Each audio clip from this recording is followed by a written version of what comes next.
What is going on, everybody? It is episode 804 of Pop Culture Crisis. My name is Brett, and I am here once again with my co-host. Introduce yourself, please. Hello, Crisis Actors. It's Mary. Happy Tuesday. We're starting off with a $20 super chat from Shane H. Wilder. Let's do it. Happy Taco Tuesday / Feast of the Annunciation, Brett and Mary. After Sodagate, I want to announce that I have received no kickbacks from the Brett Dasovic Foundation to Save the Gongo, a 501c3. All promotions have been pro bono. I personally believe that Monster Energy Drink should be allowed to be on all SNAP benefits. Yeah, the big soda campaign was really quite something. My favorite part is we're all genuine here. We are not getting paid to save the Gongo. This is from our hearts. Yes, I believe that you should not only save the Gongo, but you should be allowed to drink a crisp, refreshing energy drink, a Monster Energy Drink, in the orange dreamsicle flavor. I feel incredible right now because this morning I decided to McDrive over to McDonald's and McDevour a McGriddle, and I'm telling you, it's superfood. It just makes me feel like a new person. You grip the steering wheel a little tighter on the way in. I'm locked in. Yeah. I'm locked in because, I mean, I don't know what all these people are talking about with the seed oils and the food dyes and the GMOs. Mm-hmm. I don't know what to tell you. I just feel incredible when I eat McDonald's. Yeah. It's just better food. It's a superfood. That should be their next advertising campaign. If you guys didn't see McDonald's, I retweeted it last night. They did their own version of the morning tweet or of the morning routine where it's just a bowl of ice water, except for it's Sprite.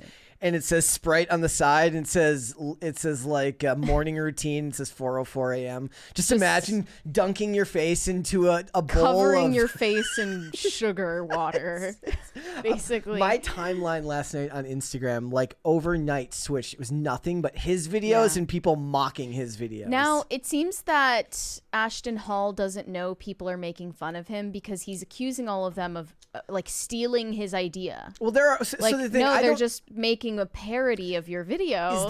Is that video new? Which video? The video about people copying him, is that new? Because there are other people that make content very similar to his. Right. It's not like he made up the whole genre of morning routine videos. But he was talking about the running videos in that one, where they follow him in the car where he's running at breakneck speed and they put it into like 120 frames a second. There are other dudes who make videos just like that. So I thought he was talking about that, and people were mistaking what he was saying for him not realizing that he was being parodied. I don't believe that a guy who can sell 10,000 of something, because he did say 10,000, doesn't know when he's being satirized. Yeah, he doesn't seem like the most self-aware person. Like if you're locked in, you know what satire is. Yeah. And then like there was an episode of a show that I watched last night called Locked In, and it was everywhere. What do you mean? There was an episode of a show that I think of this show Blue Ridge. Maybe it was a different show, but the episode was called Locked In, and it was like everything was relating back to morning routine guy. You're losing it. Yeah, Brett. I am. You're slowly unraveling. I am just one orange dreamsicle at a time. Guys, we have a bunch of stuff to get into today, but before we get started, would you hit the like button on this video, please, and subscribe to the channel if you are perhaps new here and you have not subscribed here yet already. I need you guys to share this episode out with your friends, because I tried to post a clip from our White Lotus discussion yesterday, and I think our thumbnail got just a tad too spicy, and YouTube would not let this video process or publish. And then when I was trying to post the live stream today, it told me that there was an error and to try again. It also seemed to cut the amount of subscriber growth we had yesterday in half. I don't know if these things are connected. I will say that our thumbnail probably got too spicy. Well, but the point being that to help us get past this supposed what might be a little bit of YouTube censorship, you should share the live stream out with everybody that you know so you can help us get past that. We have another 20 from Weary Traveler. Happy Tuesday, PCC community. Brett and Mary, will either of you be seeing Death of a Unicorn or Working Man? I will be seeing both this weekend and enjoying my junior mints with them. That is just abominable. You should not be eating the Junior Mints part. Yeah, the movie's fine. I did find the trailer for Death of a Unicorn interesting, but you hated it. So I'm going to see Working Man next Tuesday. See, I'm if we're not gonna be reviewing them, I'm like, I'll just go see movies on Tuesday. Tickets are $7. So, and plus that's in Olivia's off, so I can drag her along to movies that she probably doesn't want to go see, like Working Man.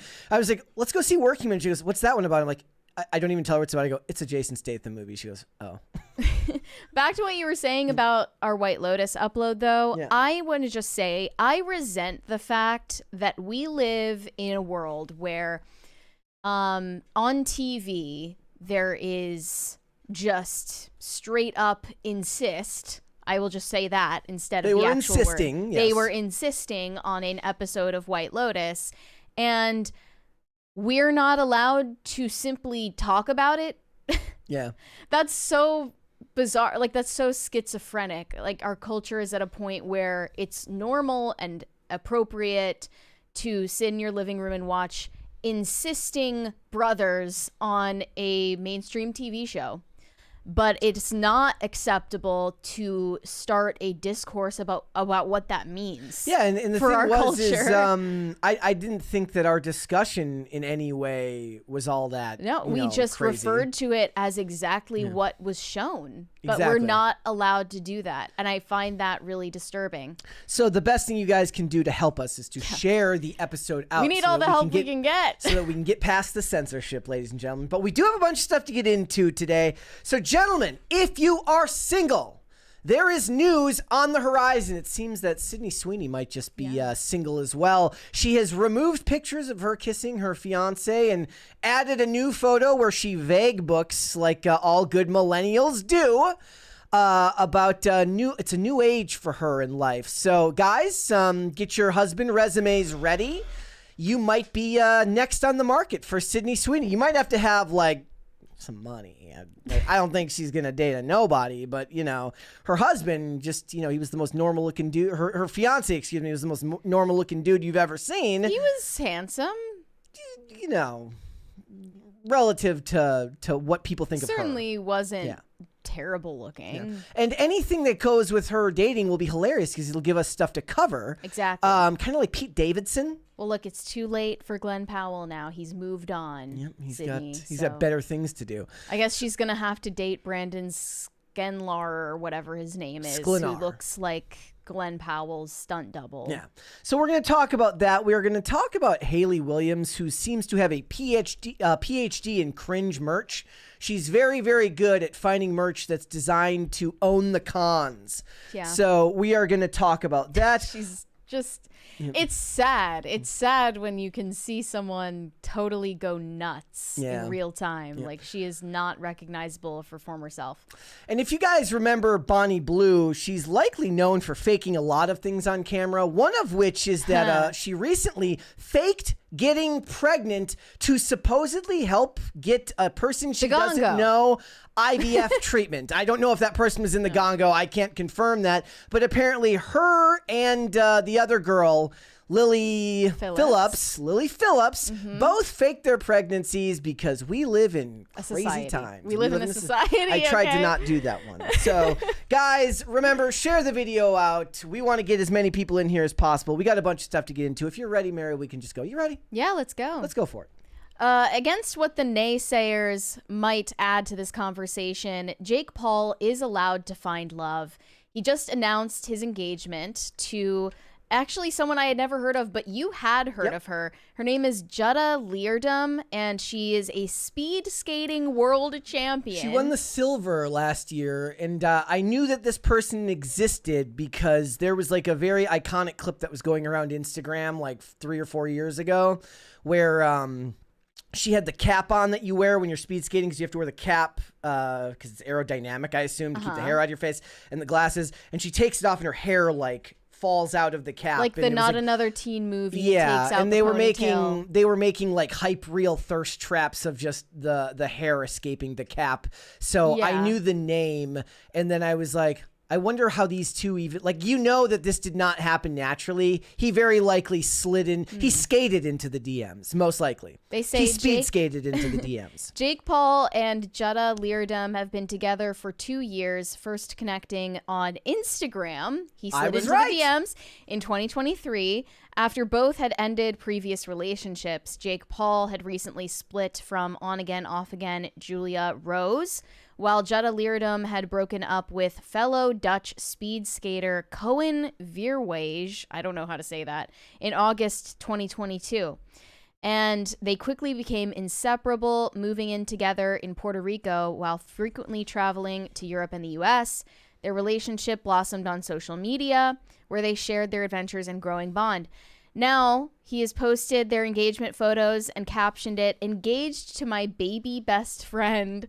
I almost thought that meant they were childhood friends, but they actually did not meet until 2023. Like, does he have a secret past as like some type of Olympic speed skater that I don't know about? If so, that's impressive. And then he said, "No better feeling than finding a person who jumps 2 feet in the air with heels on when you ask them to spend their life with you. I won." If you jump with regular shoe with flat tops on, not impressive. It is impressive, but she's got, the athletic. Yeah. She's nimble. Yep. So, and in this photo, the first thing I noticed about their engagement photos is the fact that Jake Paul planned an engagement which looks nearly identical in every way to Logan Paul's engagement. There's a 20 there from Value in You.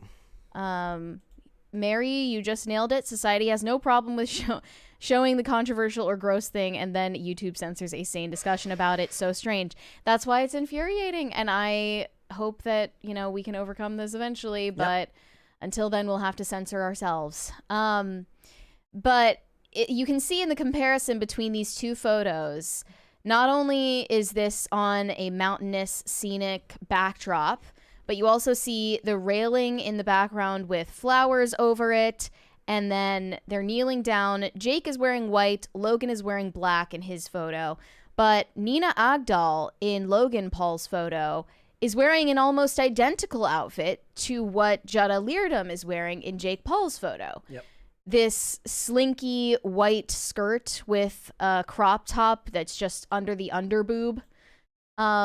It's very similar. I don't know why they decided to go with something so strikingly similar to Jake's brother's post. Well, maybe it's because when he's already accused all the time of copying him. The joke is always like women will not wear the same thing as like other women, but bros will go out in the same thing and nobody notices. It was actually one of the jokes in like episodes of shows that would satirize like Jersey Shore, how those were the only guys who would get mad when another guy was wearing the same Affliction shirt as him. But normal dudes don't get jealous of that type of thing. But this is a little bit over the top. He's like, "Can you wear the same thing that Nina did?"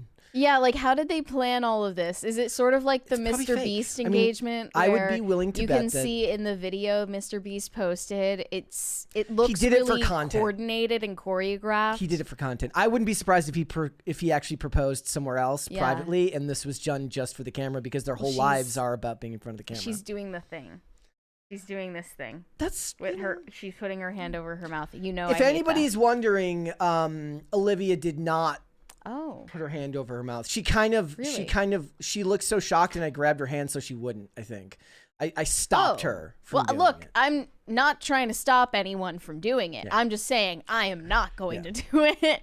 Look, if she wants to put her hand over her mouth in surprise and awe, and she didn't say yes a million times yes either. That's her prerogative, okay? And even if she did, then you would still like it anyway. Exactly.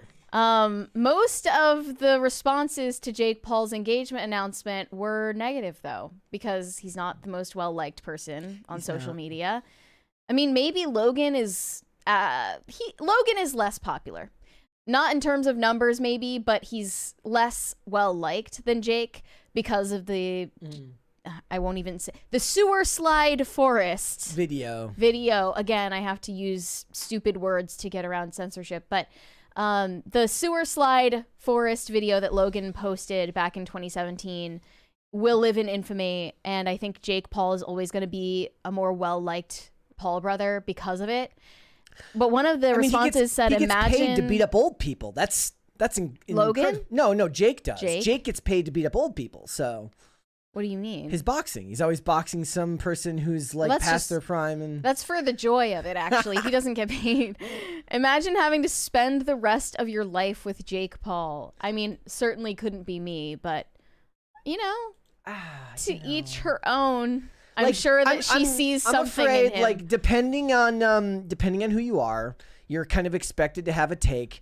If you're like a social media person and you're kind of always expected to have a take all the time, that's one thing. But if you're just kind of hating for the sake of hating in this case, it kind of comes off as sour grapes. It comes off as very bitter, yeah. And Dylan Dennis jumped into the negativity as well, in case you don't recall. Back when Logan Paul was still engaged to Nina Agdal, his now wife, Dylan Dennis decided to create an entire social media hate campaign against Nina Agdal because she had blasted so much of her promiscuous behavior online for years prior to her relationship with Logan, and Dylan used that against Logan to humiliate him. Yeah. Not saying I take either side, really, but Dylan Dennis just looks, as you said, sour grapes right now. He posted a picture of Jetta Leardom kissing another man, I guess her ex that she was dating before Jake. Like, are we just going to say that if a girl has an ex, she's unmarriageable? That's what they're saying. Like, is that how far things have fallen at this point? Isn't Dylan Dennis also like a father? Like, did the mother of your children he was trolling have Nina an ex? Agdal in the hospital, in the hospital room when he was having literally like he's too busy while his wife is giving birth to put his phone down. Yep. Because he's too busy trying to troll Logan Paul on the internet. It's just embarrassing. And I'm sure that Dylan Dennis, like the mother of his child, dated other men before him. Nope, this is the first one. Like, this is getting a little ridiculous. She just realized one day she liked men and decided she wanted to be with Dylan Dennis, of all people. And maybe this is just proof more so that you shouldn't publicize your relationship as much as she publicized but both of them are influencers, therefore it's required. Yeah, basically. Another naysayer, Isabella Moody, said getting on your knees for a woman is gay. This is one tradition that needs to be broken. It begins the marriage with the man being emasculated. I just don't even know how to justify that with a response. It's almost not worth a response. Like, it's so insane. Like, this is your brain on red pill. Someone's mad that they weren't proposed to, I think.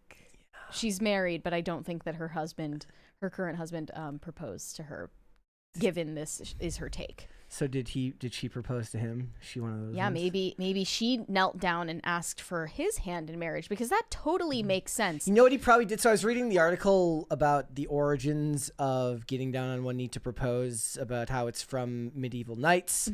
And it was like in this article it gave like a bunch of like alternatives. Their logic, really? Their logic being some people have physical handicaps that don't allow them to get down on one knee. Okay. So in inclusive days, they're like, well, you can always hide the ring somewhere for them to find. Like, that's just giving somebody eats it in a freaking cupcake and then they swallow get their stomach pumped. Yeah, it's not hide it in the McGriddle. Gentlemen, that is the question. Is it gay to get down on one knee and propose to the woman of your dreams? Fellas, is it gay to propose to your GF? This is really like where we're at in terms of like battle of the sexes discourse. Yeah. It's gay to propose to your girlfriend now. That's what they're saying. Again, I can't justify it with a response. Everyone knows this is ridiculous. I love this just though. Common sense. This made me laugh though, because if you look at when I was looking at this article, it's literally it's a man proposing to another man. So maybe it is. Well, okay, amazing. I don't know. I would be more likely to believe that it's somebody that needs to have a nuclear take online. What?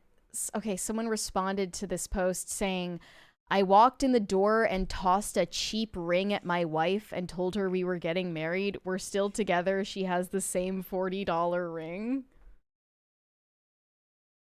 I really hope that's a troll post. It's like they're proud of being bitter snot rags. The adult version of that one with a happy ending is like, I proposed with a $40 ring because it's all we could afford.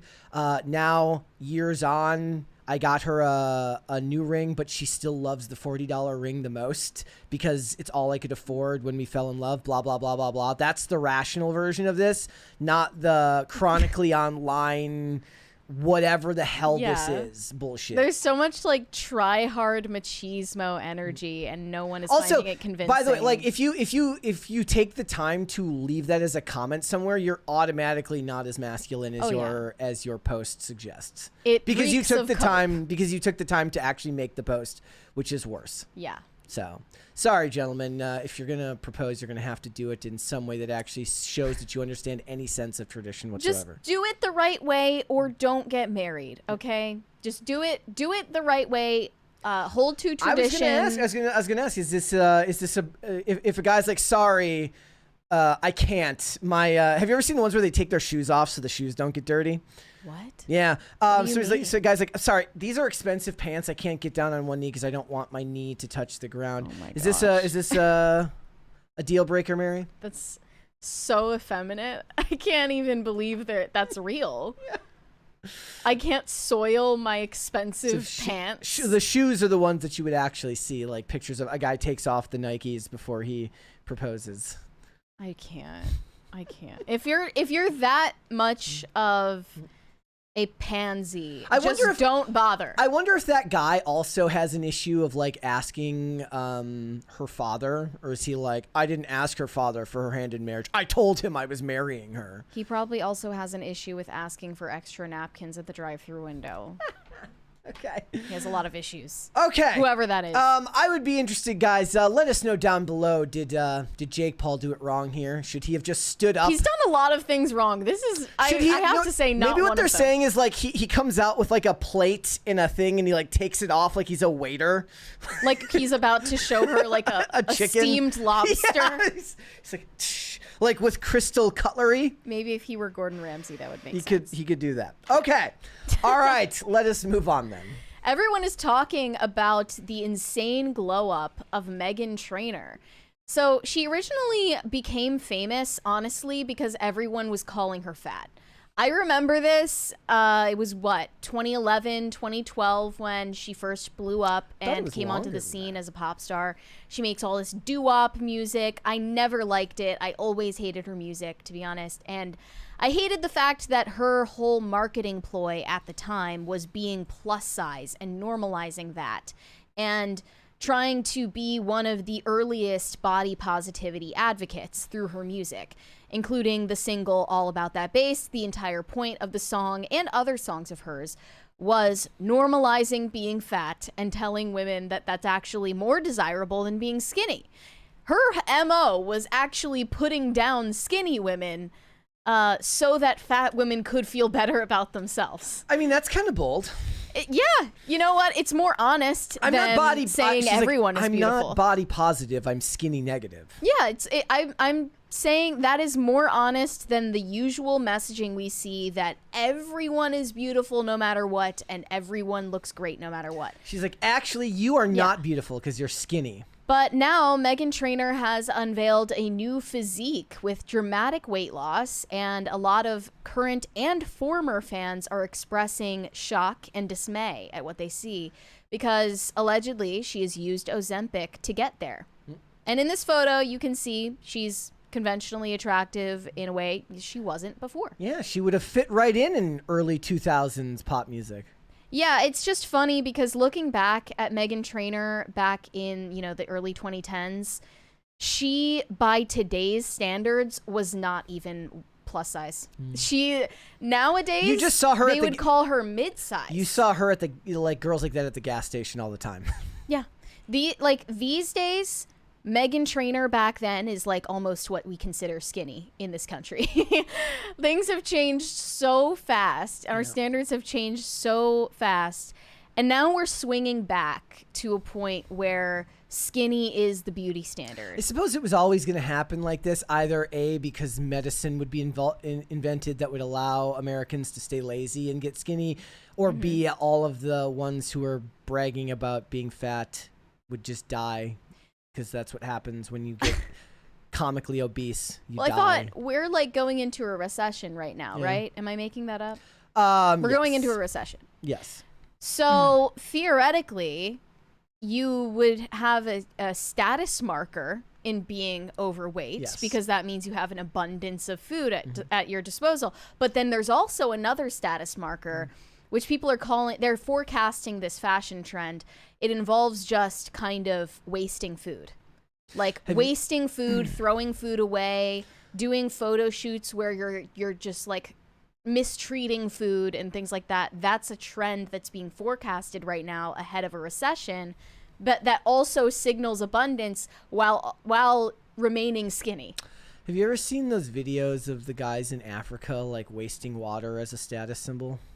Like they make videos dumping that's real? They dump. I have no idea if it's real. That's hilarious. Yes, like because it's a status symbol to have clean water. I mean, not hilarious that they have a shortage of clean water, but that's their status symbol in Africa. Wow. Yeah. I guess Mr. Beast needs to build them more wells. More wells. That'll fix it, I'm sure. Now, someone on Twitter pointed out her glow up is so insane, and then obviously all of the responses were saying it wasn't a glow up. She just lost the extra weight. Nothing else really changed all that much about Meghan Trainor's face. Yeah, she got Botox, she got some fillers here and there, but she's not unrecognizable from her former self. Someone said, literally, this is just Ozempic, filler, and plastic surgery. Exactly what her first song, All About That Bass, was shaming people for.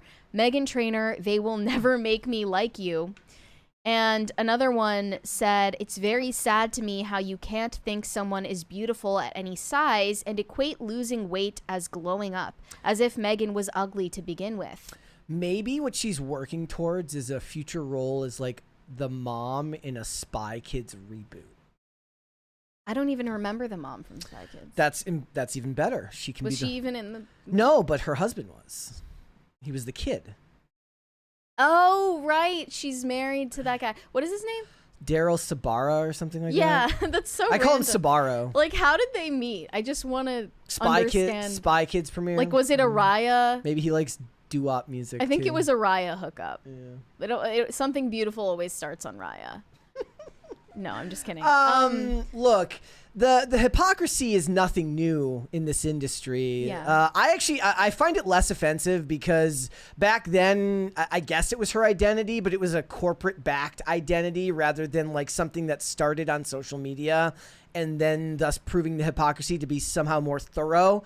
Like, I could completely believe that she always wanted to be skinny, but started the shaming stuff and the body positivity as like a marketing tool because her agent and some Hollywood executives were like, this would be a great thing to start ushering in, and she just kind of went with it, in which case, make your money.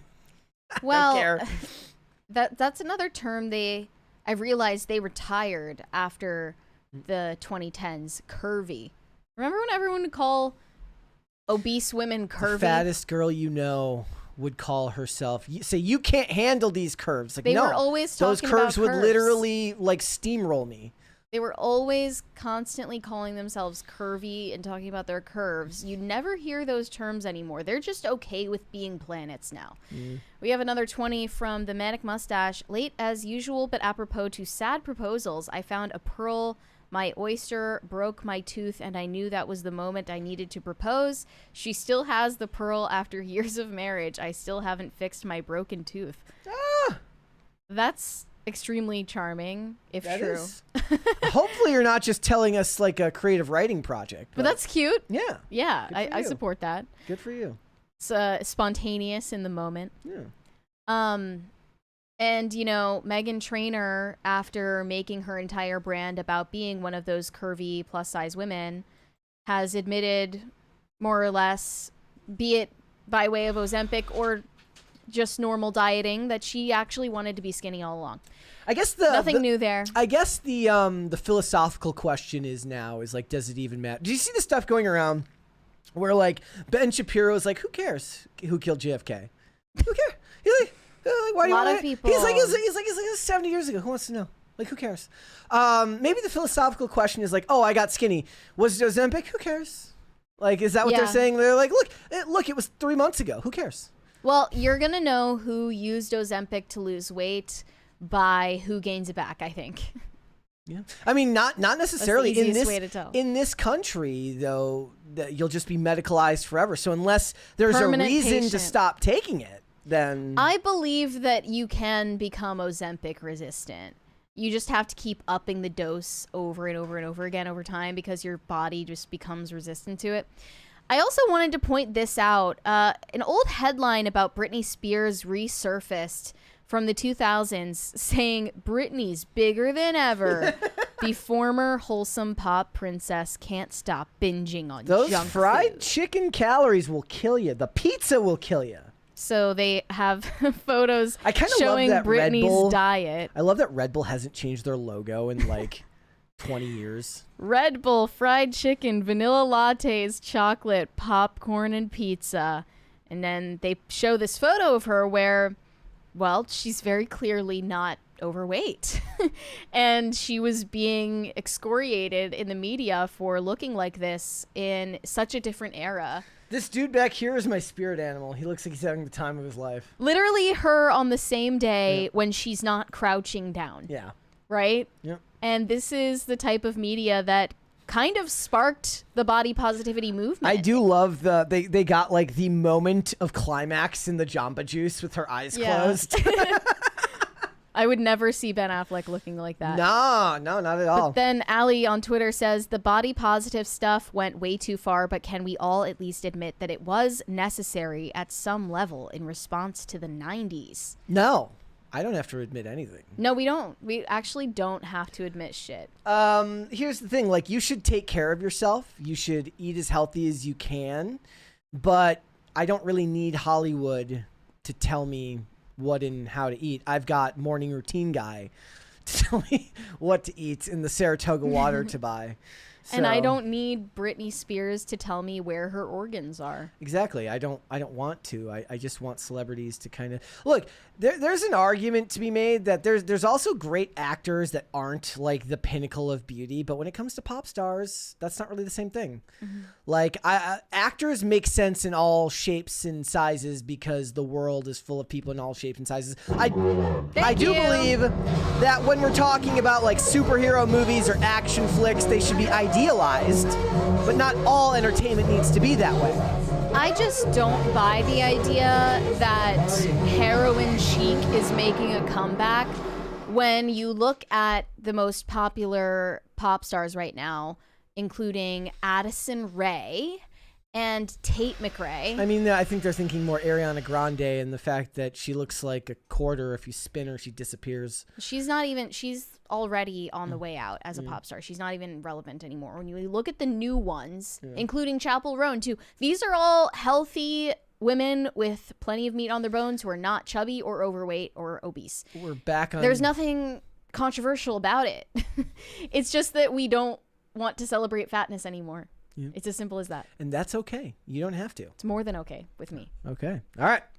Brittany Hugaboom, the founder of Evie magazine, now dubbed the conservative Cosmo, just did an interview with the New York Times. And I believe she expected it would not be a friendly interview, given their own reputation as a publication.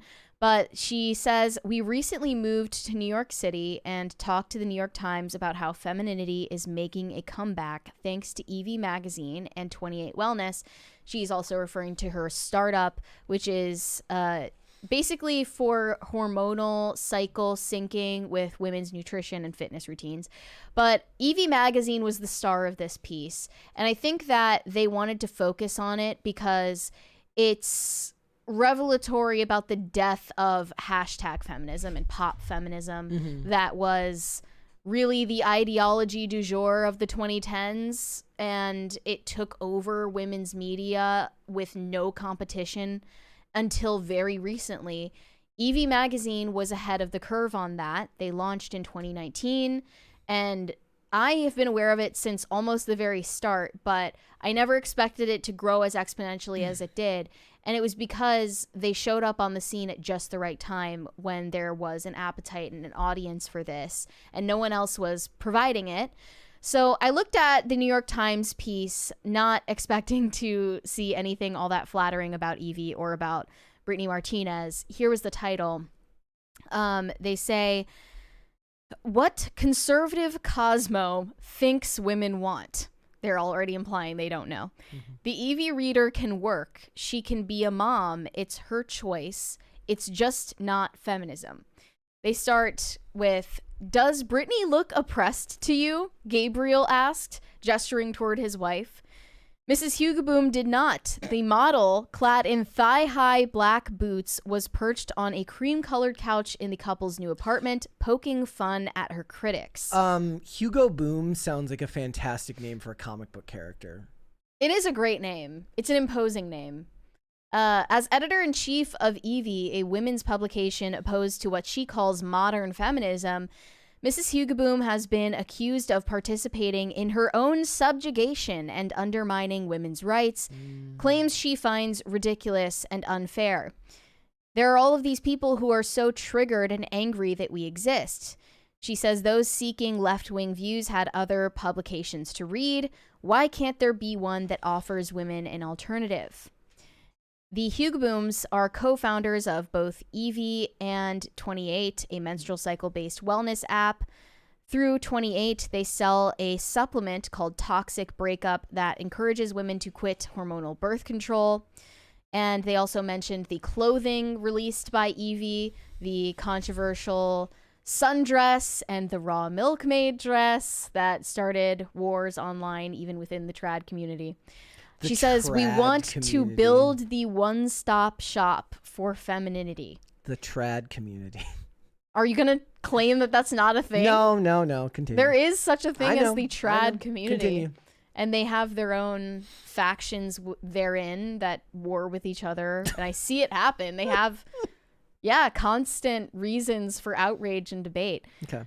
Femininity does not mean feminism, which Brittany doesn't define as equal rights, but a self-hating movement that is anti-family and anti-male, one that shames women who choose conventional roles.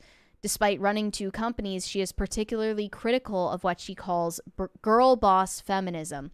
So in this piece, they're skewering Brittany's integrity, claiming that, oh, you care about traditional values, and yet you run companies. And they see a contradiction between those two things that, honestly, Brittany doesn't see as a contradiction at all. I don't. Yeah, okay. I don't.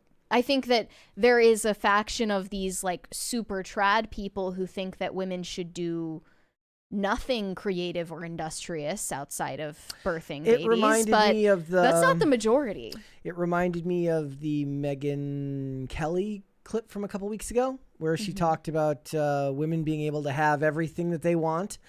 And she got some pushback on that because a lot of people said that, like, that might be true of a fair few, but not necessarily good advice for everyone.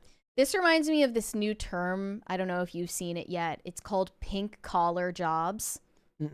Yeah, it's not blue collar. It's not white collar. It's pink collar. And it's a way that women are selling the lifestyle of working from home, living a relaxed life, making money in a way that you're not beholden to a 9-to-5 schedule or to a corporation. Okay. And you can basically live the more trad lifestyle, but still have a side hustle that brings in supplemental income to your household. Okay. So they call that pink collar. But I think they also say a single woman could have a pink collar job too. Okay, so so it's not like you mean like run an Etsy store? It could be that, but it depends on who you ask. But I would assume that Brittany is more so in the pink collar category. But it's interesting because her husband is obviously an active role in this interview, and he is completely supporting her vision for these companies, and it's been extremely successful for them. What does he do for a living? I think they said they met at University of Dallas when they were both 18 years old. Okay. They both dropped out of college at around the same time, moved to LA at the same time. Okay. And she went into modeling while he went into creative direction. I don't know any more details than that. So he's an art guy. Yeah, I'm not really sure what creative direction he was doing, but now all that he's directing is related to Britney's companies. Okay. So that's not what most people would call the traditional gender roles that are promoted, or at least that someone like the New York Times would claim Evie promotes. Yeah. Clearly, it's more nuanced than that. No, and they're not granting theoretically, you'd see it the other way around, where he would be running the business side of things, and being that she's a woman, she would know what women want, so therefore she would be the one controlling the creative direction. Influencing it from behind the scenes, yeah. Now, they're trying to make an argument that Evie magazine is incredibly sinister, and they're reeling women in under false pretenses to radicalize them into far-right ideologies. At first glance, Evie seems nonpartisan, publishing content daily about topics such as award season red carpets and styling skinny jeans. But readers who click past hot girl health trends and Adam Brody appreciation posts will find articles that promote positions that are fringe, even within conservative circles. Like criticisms of no-fault divorce and in vitro fertilization, for example, packaged in a fun and approachable format. They say a typical Evie headline is Amy from Love is Blind is right to be hesitant about birth control. That's one of the topics that I think Evie was the earliest to criticize. This is like when they use the term far right, and you have to ask them, like, what is your consensus on what normal right is? Yeah, like what does I wonder what the New York Times thinks is far right at fringe as compared to like normal. They never tell you what normal right is, because if having misgivings about birth control is far right, then does that mean that the only position on the right, other than being 110% in favor of birth control, is that you think that maybe it should be your choice to take it or not? Yeah, I guess. But you can't be against it in any way, shape, or form. I don't know. Well, they're always talking about consent, but the word they leave out is informed. Mm-hmm. You know, you actually have to have the information in order to consent to something properly, one way or the other. I'm looking at some of the headlines on Evie right now, for example. Here's this one. You're going to love this. Forget football. Hockey is the hottest sport a man can play. I do notice sometimes that if you look at their Instagram page, they definitely get some pushback for some of their headlines from their own side, saying that this is a little bit too vapid, this is a little bit too sexual, this is a little bit too... We have a joke here where I point out any disgusting sexual headline that you might see on any women's magazine, and then you just add, with your husband, and Evie's like, print. Right. They have a sex columnist named Ivy Lipton. It's probably not her real name. And it's giving all of these sex tips to married women. As long as he's your husband, you can do whatever fluffernutter thing you want to do. It's fine. Just as long as you're married. It's a little bit crazy. But another one on their front page is your 9-to-5 slowly killing you. Severance reveals why men and women experience corporate hell. How about that? Doesn't sound like in the fashion aesthetics in White Lotus. You know, there's not. It's not like you open the page and it's like, I don't know, we're getting invaded. Like why you should. Here's 10 reasons why you should buy xenophobic lip gloss. I don't know. Like it's not really what they're claiming it is. The publication assumes the Evie reader aspires to be a wife and mother, even while it acknowledges that she has options. She can study and work, just not at the expense of a family. She can be sexually adventurous with her husband. She can delay pregnancy by using natural fertility tracking methods. Evie positions motherhood as under attack, citing falling birth rates. Steve Bannon has gushed about Evie's coverage. Candace Owens says she is a longtime fan and said her first photo shoot appeared in Evie. Brett Cooper has also praised Evie.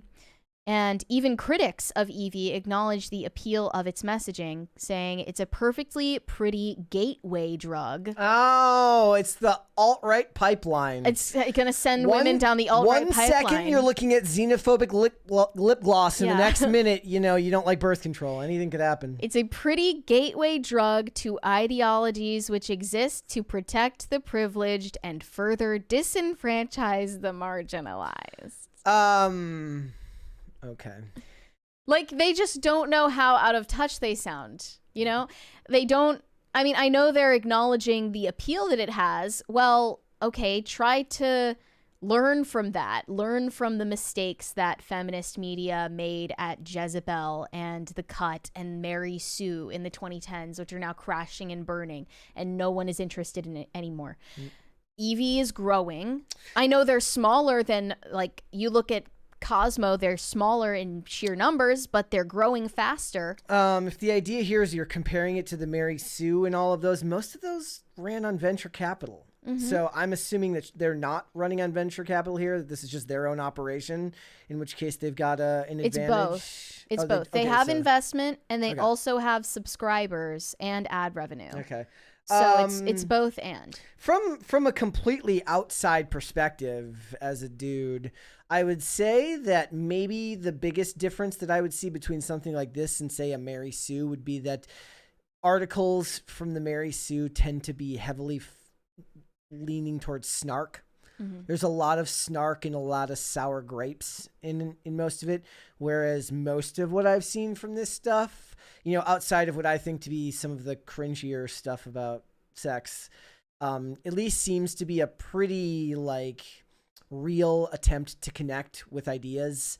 A very earnest attempt to connect what they believe in to everyone, as opposed to trying to woo people to your side by promising that you can be snarky with them against people you don't like.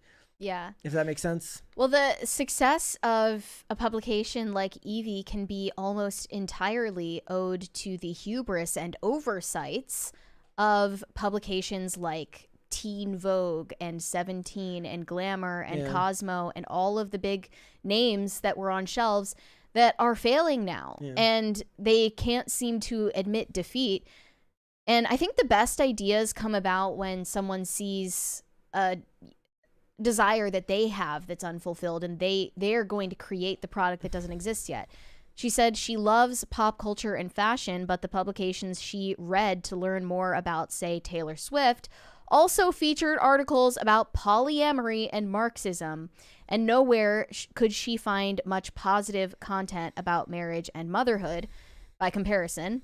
And so her idea was born out of a lack for that audience. And the audience of people like her is bigger than they had any clue. Yeah. So I think it's a great idea, and I am supportive of what they're doing generally.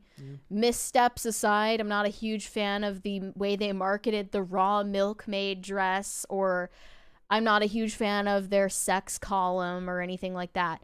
But for the most part, what they're doing is working for a reason, and I think that it presents a lesson to be learned for the other media publications that target female readers that are failing. Yeah, I agree. It's happening for a reason. And they should make a comic about Hugo Boom that can be a person. I'm waiting for that too. All right, let's go and do Cringe Cute of the day. What would you like to see first? The cringe is also pretty bad today. Let's start with the Let cringe. me make sure that I have a good cringe today. Okay. This one here? Yeah. All right, here we go, guys. I hate it so much. Thank you for choosing Starbucks, where my anxiety may be chronic, but my coffee is iconic. What can we get served for you? It's not that funny. Welcome to Starbucks. What can I get served for you? Dunder Mifflin, this is Pam. What can we get served for you? Thank you for riding the Starbucks Express. What can we get served for you? Thank you for choosing Starbucks. My name is Kyle. While I'm both nutritious and delicious, I am not on the menu. What can we get served for you? I feel like they would cancel him for some type of sexual harassment for that. Oh, totally, yeah. Thank you for choosing Starbucks, where my anxiety may be chronic, but my coffee is iconic. What can we get served for you? It's not a great line, dude. Okay.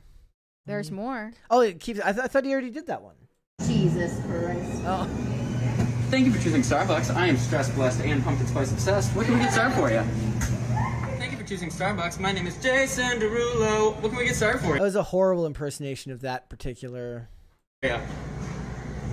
Go ahead and pull around to the window. Look for the guy waving. Oh my god. You're gonna wave out the window? Oh my god. I'm waving. I'm waving. Did you find it okay? Yeah. See, the waving helps. Yeah. They didn't like it. It's fine. Thank you for choosing Starbucks. What can we get started for you? What, Tori? What are you looking at? Peak efficiency. That's what you're looking at. This is what peak efficiency looks like. Peak efficiency. They can't hear him because he's wearing a mask. I can take orders twice as fast. Thank you for choosing Starbucks. Okay. Well, I despise this man. yeah. And you know what? There is a part of me that feels if you're a barista, you should be a little bit miserable. I do feel that way. It just makes the coffee taste better. I'm completely Stop having such a good day. completely biased here, but it's only the mask that's kind of annoying to me, and I know that that's. Okay, if you pulled up to Starbucks and he said, "My anxiety may I be don't chronic, go but to my coffee is iconic." I don't go to Starbucks, so I don't have to worry about this type of thing happening. And the people who do go to Starbucks lap this shit up. Okay, if you ever did. I won't, so it won't matter. No, I do go to Starbucks quite frequently, actually. Then this is what you should expect. If I ever heard this, I mean, I wouldn't have a way out of the drive-through line because it's always packed, but I would somehow reverse out into the parking lot and leave. Yeah. I just can't stand the weird Reddit humor. Yeah. I can't do it. Live your best life, Kyle. It's not even Reddit. It's like Tumblr 15 years ago type of humor. Yeah, it's not Reddit humor. It's, Like, what is this? Yeah, I don't know, but it's not Reddit humor. It's not what I think of when I think of No. Reddit humor. So, all right. Well, you know what? Live your best life, Kyle. I'm sure life is. He good. is. Okay. Clearly is. All right. This one was from yesterday. We got a couple more here, guys. Aaron says, I build and got a puppy named Jax. Aw. Jax is very cute. I wonder what he's building. What is he building? Let's do one more here. Dead Man says, my mom took Valentine to the vet today and learned she is pregnant. Likely will give birth in 4 to 7 weeks. What? What? She doesn't look pregnant. She looks so skinny. She looks shocked to find out. She's like, what do you mean I'm pregnant? I guess she's for the streets. Oh, that's not good. She was going around on the streets. Okay. All right, Well, guys. Best of luck to you. Let's hope some happy and healthy babies there. It's been a long time coming, but word on the street is Sydney Sweeney is single and ready to mingle. She's fueling rumors about her breakup from ex-fiance, ? Jonathan Davino. She deleted a photo of them kissing on New Year's Eve. And, you know, it's not just that she deleted the photo. It's the fact that it's one of many photos in an Instagram carousel post. She specifically went back and removed just that one, leaving the rest up. I didn't know you could even do that. Yes, you can. And that's what makes it even more pointed that she made that decision, right? Because you could just think, oh, she's cleaning up her feed, right? Nothing, no big deal. But she kept up all the other photos from New Year's Eve, except the one where she's kissing this guy. So safe to say she is not with Jonathan Davino anymore. If you don't know who he is, he's a restaurateur. They had been together for, I believe, 6 years, a very long time. And they were engaged as of 2022. We found out in January or February this year that they decided to push back the date of their wedding because they were just so busy. You know, they couldn't get their work schedules to make sense for their wedding date that they had originally planned on. So they pushed it back. But in reality, it was like I called it back when that happened. They just don't want to get married anymore. If it's not an urgent thing, then it must not really happen. In my brain, he's bad at cooking, and that was a red flag for her. She's like, how can you own a restaurant and not be good at cooking? He's just good at owning the restaurant. So it has nothing to do with the food. It's just the atmosphere. That's He's what an I think. interior decorator. That's what I think. So yeah, she deleted that New Year's post and then additionally posted something new. What appears to be a girls' trip to Africa, where she's in a hot air balloon, captioning it, "Only up from here." She's vague booking, guys. When they start posting the inspirational quotes, it's over for you. So she's just looking at the sunset with her girlfriends. What you're going to start seeing next, the next natural evolution to this, is infographics with squiggly text that say inspirational pseudo-feminist quotes. Yeah. Yeah. Like what? I don't know. Me and Olivia were laughing one night because we were looking up like awful inspirational quotes that are real, and it said, "Love yourself even if you're not that great." That was a real quote. Okay, that's better than saying like love yourself because you're perfect. You should love yourself even if you're not that great. I know I do that each and every day. But the point is, you're going to start seeing it's going to be the ones where it says like the world tried to break her and something, and it'll be very, very Etsy, very, very Pinterest. The more her page starts to look indistinguishable. Nowhere to direct your energy. Yes. Stuff like that. Like the moment her feed starts to look like a Pinterest board, you have lost. They also said earlier this month, Sydney Sweeney had been staying at the Beverly Hills Hotel for several weeks without Jonathan Davino. And, you know, I just find it pretty cold that they break up and she's the one who has to stay in a hotel. She's the one that bought the damn mansion. How do we know this? Do we know that he didn't put money down on this? I'm pretty sure she is the far more wealthy of the two of them. I don't know. She could have said, each time a woman stands up for herself without knowing it, possibly without claiming it, she stands up for all women. Show us more. I want more inspiration. No, continue on. Give me more inspiration. Okay, how about this one? I do not wish women to have power over men, but over themselves. Oh. Well-behaved women rarely make history, I've heard. I've heard that before. Yeah, you know, I saw this coming from a mile away, though, personally. She had been with this guy for so long, and it's got to be one of them dragging their feet. It's not a mutual decision when you haven't, you know, you've postponed actual commitment for that long. The best protection a woman can have is courage. Oh, I love that. The courage to break up with your restaurateur boyfriend. And then you go to a women's power summit afterwards. Remember, guys, there's a women's summit going on somewhere. Mm-hmm. I'm sure that's where Sydney Sweeney is right now. Yes. I was arguing with you about this. I forget if it was on the show or off the show, but we were conjecturing about who may be the reason why the wedding was postponed. Is it Sydney Sweeney who's running from commitment, or is it her now ex-fiance Jonathan? Who's at fault, or is it both of them? Who knows? I don't know.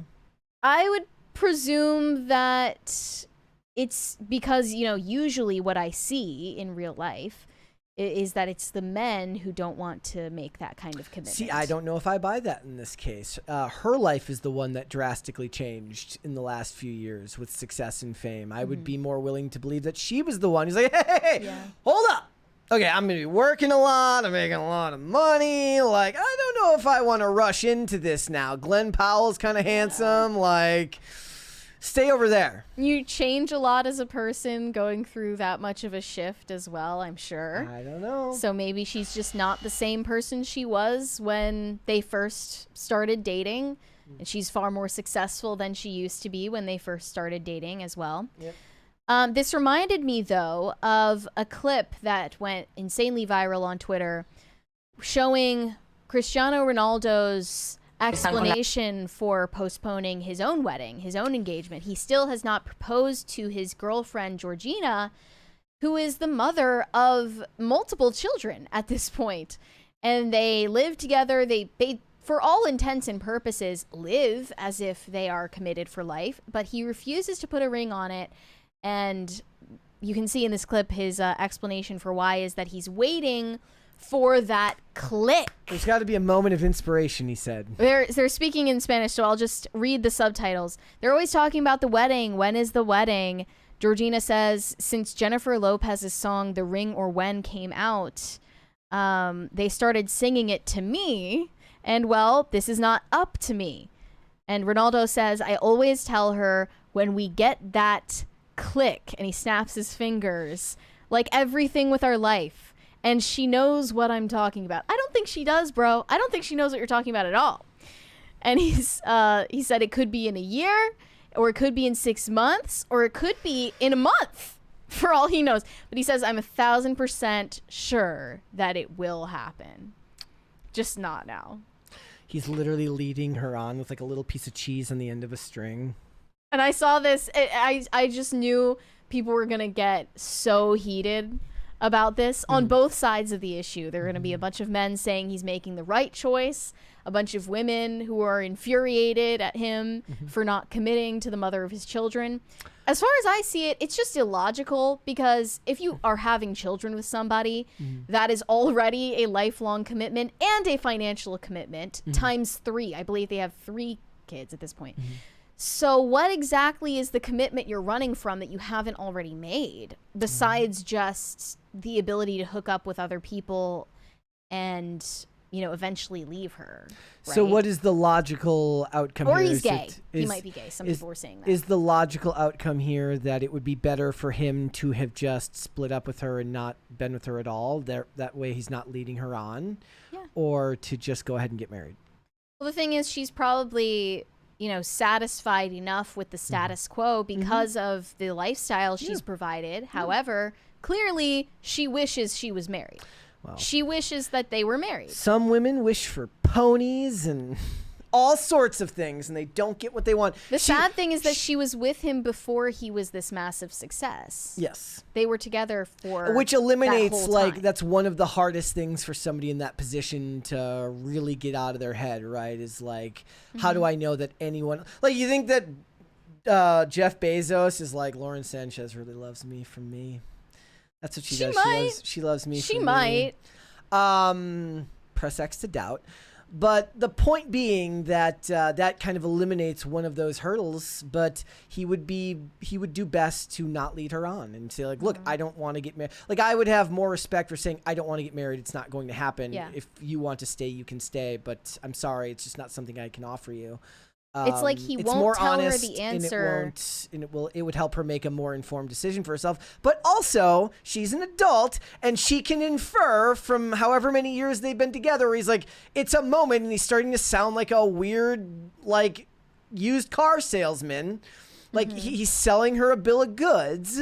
Like, you're still an adult with agency. Leave if you're not willing to do that. But that's your interpretation, that she wants more, right? Not that she said that in the clip. But she's made the decision of her own free will that she's like, I'm willing to do this for now, even though it's not what I want. Right. So everyone is getting what they want. It's just not what she wants in the end.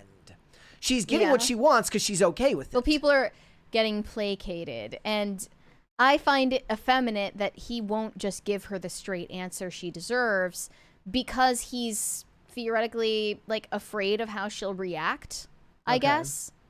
And then Lizzie on X responded to this saying, a huge reason so many women are still single in their 30s is because men wasted their time in their 20s. I know so many women that wanted to get married in their early or mid 20s, but the guy they dated kept putting off marriage, only to break up, meet a new guy, and have the same thing happen, wasting more years. Man, children afraid of commitment are just as much a problem as girl boss feminists are, and we need to acknowledge it. Thoughts? I think there's blame on both sides because of the old adage, why buy the cow when you can get the milk for free? Yeah. You know, I mean, people just hear a phrase like that and they, you know, brush it off as outdated and archaic, but there's so much truth in it.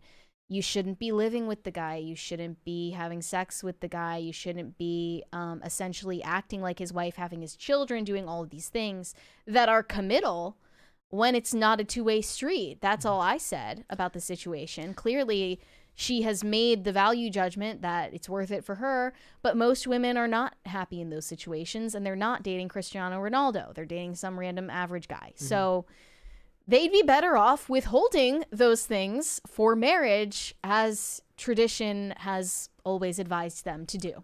Yep, I would That's agree. my take.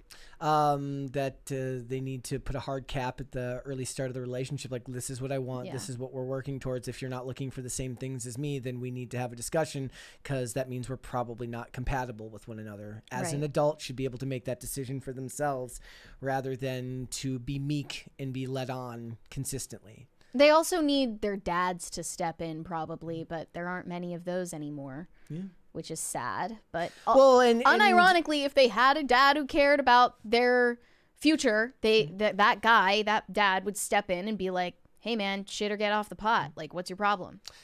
Yeah. Stop wasting my daughter's time. Well, and he should be having that conversation with her. Respect yourself and your time and your goals in life, because you're not going to get there if you keep entertaining this without a plan. Yeah. And that's the other thing is, like, in the past, relationships, marriage, and kids were all part of a life plan to build something together, because eventually you wanted to make sure that you had family when you had to get old so they didn't have to just toss you into a nursing home. Life had a plan. Life in a lot of ways doesn't have a lot of plan anymore. You just kind of get together and hope for the best rather than kind of random, and people hang on. These people need their own Luke Belmar masterminding for them to help them figure out what they want in life. People get so scared of change, and they get so scared of actual permanence and the consequences of their actions, their decisions, and it snowballs from there. As for Sydney Sweeney, though, I'm sure she will be just fine if she is in fact single. There is no shortage of men in the world who would be more than eager to step in. I mean, I said literally the other day, every time that I make Olivia laugh at something stupid, I get very excited to spend the rest of my life with her. And if you can't find somebody who wants to do that, then you're kind of wasting your time, especially if you're, it's kind of it's not a cliche, but we know that there's a clock for women when it comes to kids, and depending on how set you are on the idea of having kids in a time frame right there. Like, if you don't want to go down the Evie magazine article route and start reading about IVF and how it's going to destroy the world, then you better get going. We'll get to that later. Yep. All right. Let's do some super chats. Big Dave sent us 99 cents without a message. Thank you, Big Dave. Elvin McGoth said the milk machine is back on the market. Oh boy. The Nether Knight said, start up a channel on the Green Triangle Place. You won't have to placate the alphabet word police regime. They won't let me spell it directly here. I'm afraid to say, guys, but we will... you're not allowed to say the word rumble in a super chat? That's crazy. I do know that the more people tell me to do... I am a contrarian to my core, and the more people forcefully tell me to do something, the less I want to do it. I know that's immature. But sometimes people they take a tone with you, and you're like, hey, calm down. Calm down. We will eventually do Rumble. Sure. I'm sure we will. Yeah. Weary Traveler said, fellas, is proposing to your girlfriend gay? We ask you guys. Yeah, I mean, we've done that poll before, asking you, like, should men be the one to propose or whatever. I don't remember exactly how we worded it. And it was, like, very split. I think, like, half of the chat voted that men should not be the ones to propose, which is crazy. Are you the prize, gentlemen? I mean, in real life, you would just not hear people espousing that view. Yeah. And they certainly, even if they have that view, they usually wouldn't even act on it. Most of them would probably just propose to their girlfriend because they love their girlfriend. And when it's all in theory, it's a very different thing. DCNC said, you seen that proposal where the dude's mates jump out of a van with masks on and start smashing up the dude's car and kidnaps him? Then he jumps out and proposes. She's crying. Definitely not gay. So he turned it into a flash mob? So he's a psychopath is what you're saying. He is a psychopath. Now it's like she doesn't even... No, it's real. She doesn't even have decision-making power. She's just, like, completely in a life or death. Like, she has PTSD Okay, now. so thoughts on proposals at sporting events? Like on the Jumbotron? Yeah. I would personally hate it. Yeah. But, like, you got to know beforehand where, like, first of all, you're in, like, I made the joke... or I made the post when we announced our engagement. I did the she said yes thing, but the point was, like, I knew the answer beforehand because we were already talking about getting married. Like, this was not sure. This was the one time in life I asked a question like a lawyer where I actually knew the answer going in. But in general, like, if you're gonna ask in public like that, you better know damn well sure that not only that she better be the world's biggest Red Sox fan at the game, and she had better mention at some point, like, oh, I would have liked to been proposed like that. Otherwise, you know. You know what I am in favor of? Faking your proposal on a Jumbotron after you're already engaged or married. There you Freaking go. hilarious. There you go. Also, just doing it in like I've seen fake proposals in like random locations, and they just do that, and then everyone buys them drinks. Like that's, I'm honestly just pro Game that. the system. Gaming the system.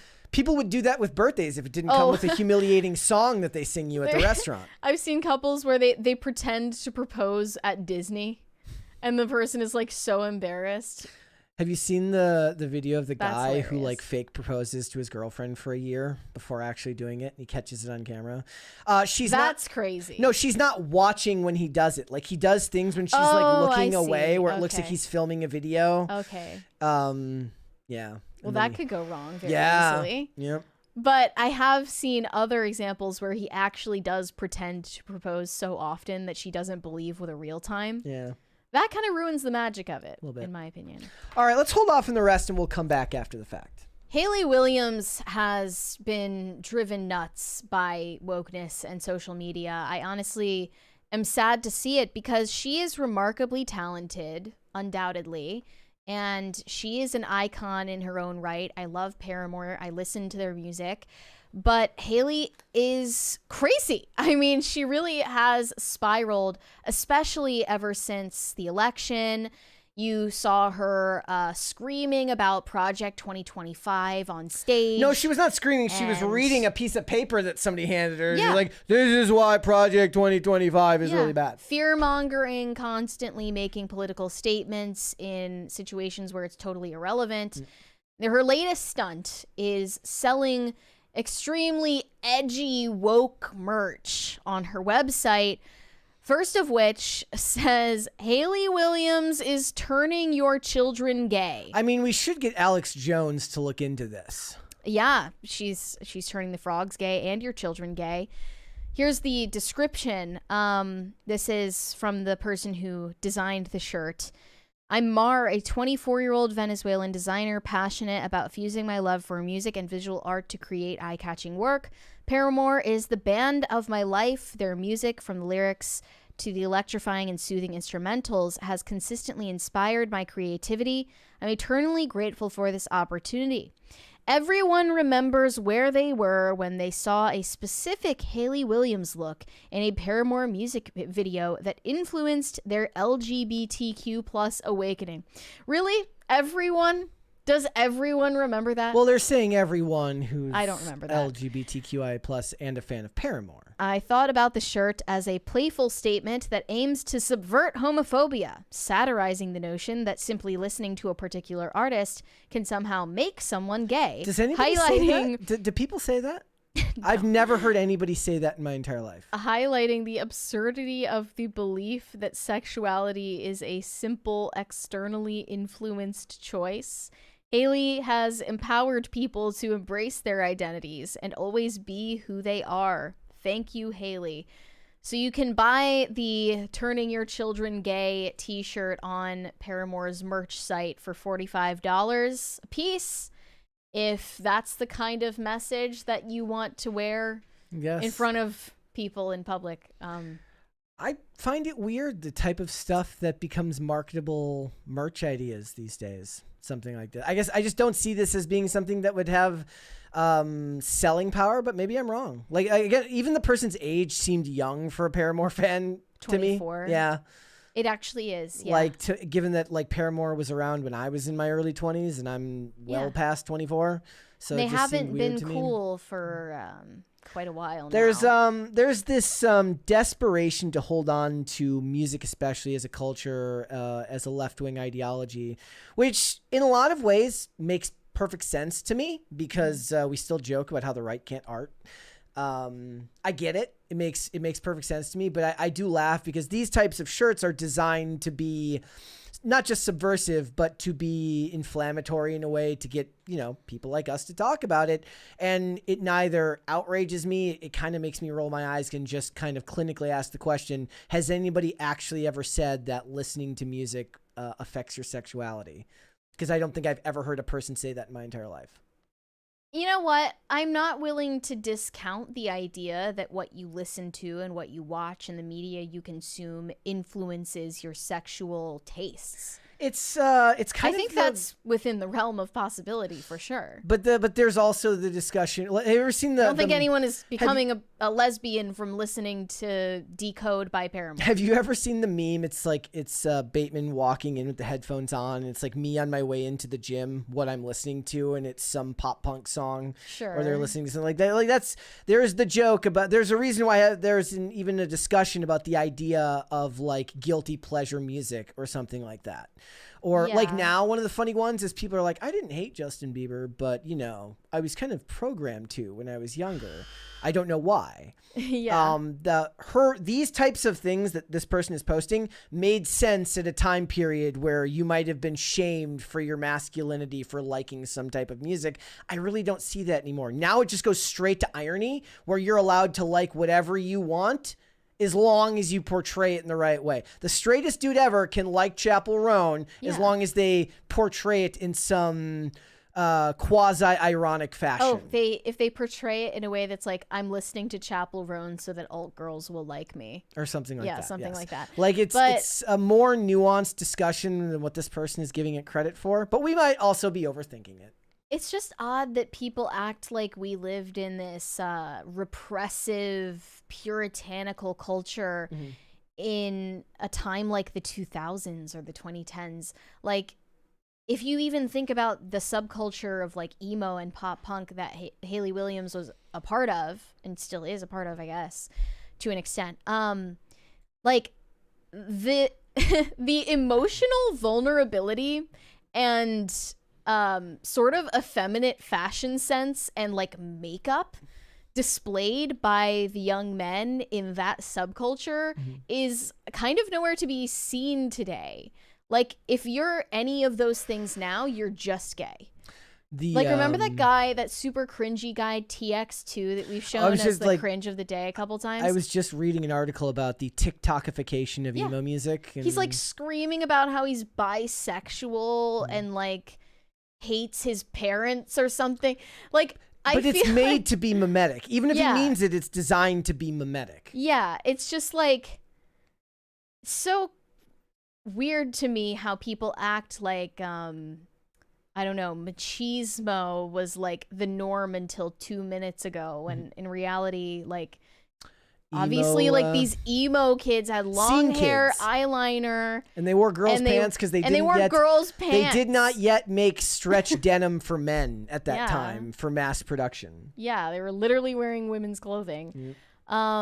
And singing about their hearts and stuff. Like, that was not even seen as lame or embarrassing. But the thing is, now they dunk on that because that's seen as a time of privilege. It's always like, I got to get out of this town, the town they live in, and it's just the richest suburb you've ever seen. Yeah. So now that's seen as like a point of privilege to have grown up in the suburbs. Nothing can just be taken at face value now. It all has to be viewed through a critical lens. And it ignores the fact that even if a kid came from a family with money, that doesn't mean he doesn't have the same emotional turmoil that every teenager goes through, or problems at all. Exactly. I mean, this is why I always push back when people tell celebrities, "Shut up, your life is easy. You have money." That's a very easy trap to fall into when you understand that the human experience is far more nuanced than just, I have money, therefore my life is good. No, we're human beings. We're fantastic at making problems for ourselves. Like, as soon as this happens to a lot of people. So like, if you're somebody like me and your life is a struggle because you've developed drug addiction, well, the second you solve that problem, well, then your life is introduced to more problems, whether it's like finding the right job, finding the right, there's all sorts of things that cause us issues in life, and to pretend like money is the only one that does that is ridiculous. Money, or like being gay or something, like, your life is like, you're actually kind of doing yourself a disservice by making yourself seem so one-dimensional. Yeah. And the reason why art that was critical of those things back then, that talked about those experiences, because it was layered into the art in a way that allowed everybody to engage with it, rather than making it so blatant that somebody like whatever that TX band is, it's just so surface level and kind of pointless. Yeah. Because it doesn't engage with everybody. This is why I kind of laugh at the idea when people talk about woke. So, like, you can tell great stories about all things. It's just a matter of how well you actually do so. Now, the problem with most things today is, like that band, it's ham-fisted and it's just thrown in there. And the good writers aren't the ones telling those stories. Yeah, it just sucks when, when you see a guy like TX2, this cringe guy, he's not all that talented, so you just scroll and you overlook it. But when you see someone who's actually talented as a singer and songwriter like Hayley Williams just completely lose her mind like this. We forgot it's especially tragic. And she is making it very clear that she does not want anyone who is ideologically different from her in her fan base. So Popbase, this news aggregator for pop culture on X, posted an announcement that Hayley Williams is sporting a Gulf of Mexico t-shirt. Flip the image. Come on, dude. It literally just says Gulf of Mexico on the shirt. And then she sees that Popbase reported this because obviously she's making a pointed remark about Trump's idea of renaming it the Gulf of America, which is just whatever. Like, I know it's a body of water, but like, girl, it's not that deep. And she reposted this saying, @Popbase, posting this without linking people to the tea, which benefits United Farm Workers, which advocates for immigration reform, is weird behavior. This post wasn't even an update or news of any kind. I imagine you knew the type of engagement it would get. You don't need me for engagement. Leave me alone and use me to make a difference. If anyone would like to support, go to @TheOldBaby Provincetown to get info and purchase a tee. And then you can actually see the link to the t-shirt. She was linking it because it donates to its proceeds to United Farm Workers, a nonprofit on the front lines of protecting migrant workers.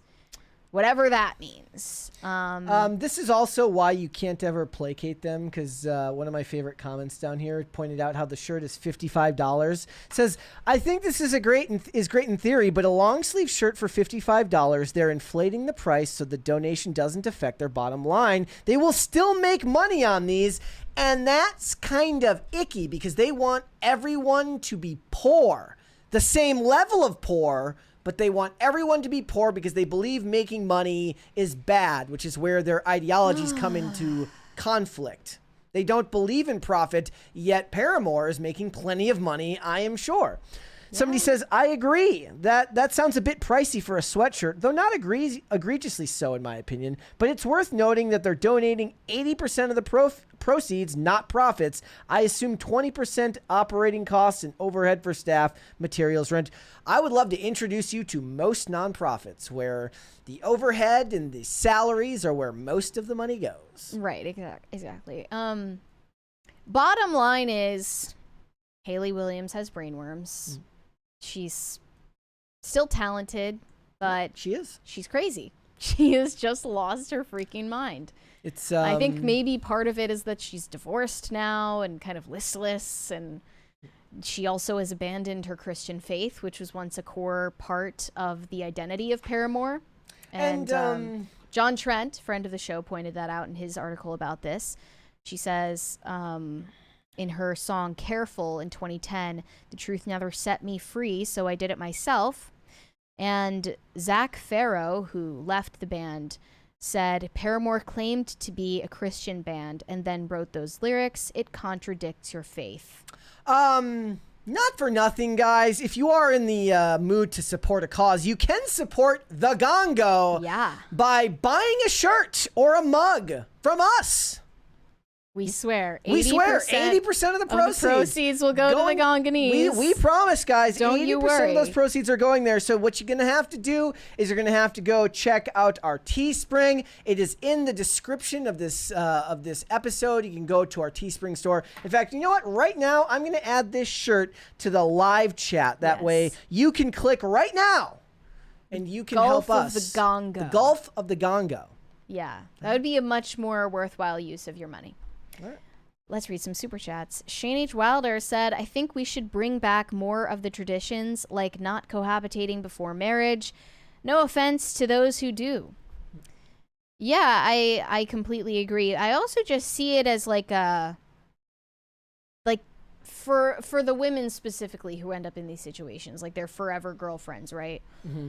It's not exactly a desirable situation to be living with this guy who's not married to you, who you essentially have to like be his housemaid, and he's giving you nothing in return. Like, that sucks. I feel like personal interpretation that maybe depending on how far you think into the future, it's more just kind of a shield against like existential dread. Like, as long as I'm placated in the short term, you don't have to think about the long term, whereas if you stay apart, you have to critically think about the long term because it's building up to something rather than just kind of making do with what you have now for as long as you can. Yeah, I agree. People need to be less comfortable. Arsenal Man said ham beasts still call themselves curvy. I just haven't seen that language as often anymore. It's more like a Meghan Trainor era body positivity thing, in my opinion. Robert said, did you see Piers Morgan imitating the 4 a.m. morning routine guy on this last episode? That's good. He even had the face plunge bowl and banana peel. Can you show it? Piers Morgan will get us copyrighted. I see. Okay. Well, I'm going to go find that on my own anyway. Because remember, guys, hilarious. we don't just have shirts. We have mugs as well. Yes, we do. We have the Save the Gongo mug with our very own NGO, the USPCC logo. It's like USAID, but not. And then if you're looking for a regular one, just right there. You can support the Gongo at work. You can bring this into the office. Fill up your cup with your coffee, which is supposedly healthier than my Monster Energy drinks, and you can just support the Gongo right there. It's an easy way to help the less fortunate. You can do it, guys. Shane H. Wilder said, Brett knows not of the trad community, the rad trads, mad trads, glad trads, all fighting each other. Being trad is turning into being libertarian. You know what the amount of infighting? I'd venture to guess they're going down the same path. I kind of, I have my own discussions with myself about these things because I don't argue with anyone about what I believe about libertarianism. Well, like, people were having a discussion recently about whether pharmaceutical companies should be allowed to advertise on TV. Mm-hmm. And it seemed, from what I read, that the libertarian position is that education is the answer, and you have to educate the public about these companies, the risks of these medications, so that you can kind of counteract the behavior of these multi-trillion-dollar companies. They're not even billion-dollar companies. I think a lot of them are trillion-dollar companies. And I don't know. Like, that's an interesting one for me. It's kind of like they were having a discussion about whether vandalizing Teslas is terrorism. And they're like, okay, so keying a Tesla, maybe that's not terrorism, but firebombing a Tesla dealership, I would There's label. A lot of that going on. But even then, like, if you're keying a swastika into a Tesla, you're doing so because you want to get this person to change their behavior because you don't want them to own that vehicle. Vandalism doesn't strike me as the same thing because the intentions of vandalizing that specific car is political in nature, which falls closer to terrorism. Is the idea of terrorism solely placated on the level of violence? I'm not sure if I agree with that. But I have these discussions with myself because I don't have the bandwidth to do it online. You just talk to yourself. Basically. In the mirror. And then Olivia's like talking to me and I'm like, what? What? Let's hold off on the rest and let's come back.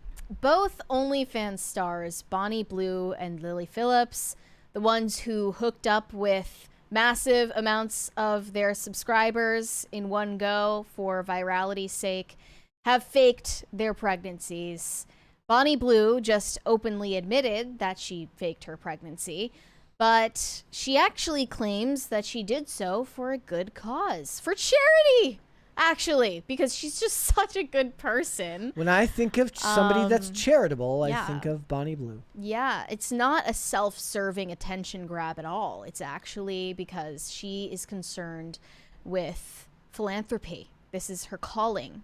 She's just going to rage bait as much as possible and use the proceeds to help those less fortunate than her. So let's take a look at this video where she explains her reasoning behind the stunt. So this one right here. Yes. All right, here we go, guys. Claims to be 25 years old, by the way. Just thought I'd mention that. No, I am not pregnant. Yes, I have hinted at it. And the reason being is I'm going to use the media attention and the extra income I have had over the last few days because I want to pay for somebody's IVF journey. I want to do good and I want to do better. I want to pleasure people, and I don't just mean guys. Paying for someone's IVF journey is something I'm passionate about, something I want to do, and something that's going to be good to do with my money. I remember a video. I've talked about it before, the Signal Productions video about rainbow capitalism and how after Occupy Wall Street, all of the banks and these big multi-trillion-dollar companies had to shift their marketing strategies to get the stink off them for causing the problems they've done in America to the American economy. Even if we'd be more argued that say it's the government that causes those problems with regulation and bailing out the banks. But what they talked about was shifting to social justice themed causes so that they could get a good reputation back. And we even joke about it now. And even people that are LGBTQIA plus talk about rainbow capitalism and how insincere it seems when June rolls around. Right? This is like a weird version of, she's like, you know what I got to do? I got to do good deeds to keep my brand up. We have a 20 from DCNC. Preggers, all proceeds to the Gongo. See, Bonnie Blue should have donated the proceeds from her pregnancy stunt to the Gongo if she had any sense. That's correct. This latest rage bait attempt fell flat, with many people pointing out that fertility struggles are no laughing matter. So they're saying that Bonnie Blue is trivializing fertility struggles and making them into some kind of joke in this way. But she also didn't really own up to her lies. Because she said, I didn't say it. I just hinted at it and you assumed. In the video where she addressed the backlash to the pregnancy stunt, she says she would never lie about pregnancy, which is a step too far. So I've hinted at being pregnant, but I'd never confirmed I was pregnant because I would never lie about that. Oh. So that Except for the fact that, as someone pointed out, she told her followers, I'm going to take another pregnancy test because I want to know how far along I am. That was the that was the Neil Caffrey method of deceiving in white collar, where he's like, I didn't say that. You said that. I just didn't correct you. Yeah. So not even her cop-out answer. Is she Australian or is sense. she British? She's British. Okay. Which one is... There was one of them that's Australian, right? Not Lily Phillips. There was another one. Annie Knight? Knight. Yes, Annie Knight. Clever name. But, I didn't even get that until you pointed it out. Right. Well, they did! They go to Australia and regularly get chased down by the authorities because they head over there to hook up with teenagers that they actually call barely legal, aka schoolies, who have just graduated high school. Yeah. Which is obviously disgusting. And then there was also Lily Phillips' recent stunt where she was trying to convince people, at the very least, I don't know what to take seriously anymore, that she was hooking up with senior citizens who live in a retirement home, like an elderly care facility, where you can imagine a lot of these old people are not even fully mentally capable. There was another article of a lady who does that in Las Vegas, who works with this is their language, works with people of low mental status. Yeah. Bonnie And it was every bit is like, you read that and you're like, no, I mean, we can't even say the word again. We can't say what the word is for that on YouTube. Grape. Yeah. It's grape. Bonnie Blue went on to claim that it was a step too far in comparison to her, quote, bonking barely legal men, adding that when she was still with her estranged husband and living in Australia, she struggled to conceive. So she's saying, I relate to your struggles. That's why I'm able to make a joke out of them. Back before I was a massive Yes. Beep. Yes. I don't know. I tried to get pregnant for a long amount of time, and it was honestly a lonely experience. So if I was to have seen someone joking about pregnancy, I wouldn't have seen the funny side. She also said getting pregnant was very expensive, and she was planning to use the wealth from her explicit content to pay for someone else's IVF journey. This is a quote. Yes, I bonk barely legals. Yes, Okay, why do you have to go to me? I'm stretching. You're trying to get people to clip me. No, redo yes, I will drain your husband, but I also want to do other things. So I've used the last 48 hours of attention from haters and put that money aside. And I like women or couples to reach out to me on Instagram. So I guess she's offering IVF money to anyone who slides in her DMs. I'm just going to scam her. I'm just going to tell her that I'm doing that. Like, how do you vet? Like, that they actually use it Doesn't for what matter. it's supposed to be used I'm for? going to slide into Bonnie Blue's DMs for free money. I literally am going to lie. Yeah. If she gets to lie, why don't I? Yeah. I can do it. Anytime these stories come up, I kind of laugh because what they are is they are brilliant marketers in a very, very, very twisted sense. Okay, so people love this content. So for two factors, there are people who love it because they're into it. And then there are people that love it because it's like watching a slow motion car wreck. In a very, very kind of sad way, they've revolutionized their own industry. There's a mix of both as well. There's They've a mix of shock and awe. Like if you look at this now and you wonder, like, the women who have worked in that industry for decades are like, why didn't I think about going on, the race to 1,000? Why didn't I think of going on the Today Show and bragging about being a sex philanthropist? You're right. They have brought this new marketing ploy that never existed before. And Lily Phillips as well has confirmed that her pregnancy announcement was fake. I could have told you that because a week before it, she was seen on the whatever podcast panel completely looking like she had a flat stomach. And then suddenly 2 days later, she's like, I have a baby bump. I didn't believe that from the beginning. But she says that it was to role play for her subscribers. So there are, of course, sickos out there who find pregnancy and birth content arousing. And we're just expected to say, hey, live and let live. You're expected to not kink shame. Yeah. This is why I'm unequivocally pro kink shaming. She was also seen just days after her pregnancy announcement at the AVN Awards with, again, a completely flat stomach. It was a rage bait the entire time. The rage baiting has spiraled out of control. And I think it's getting to a point where, let me find a way to articulate this. There is a full-on sex panic going on in society right now, especially among young people, especially among young men.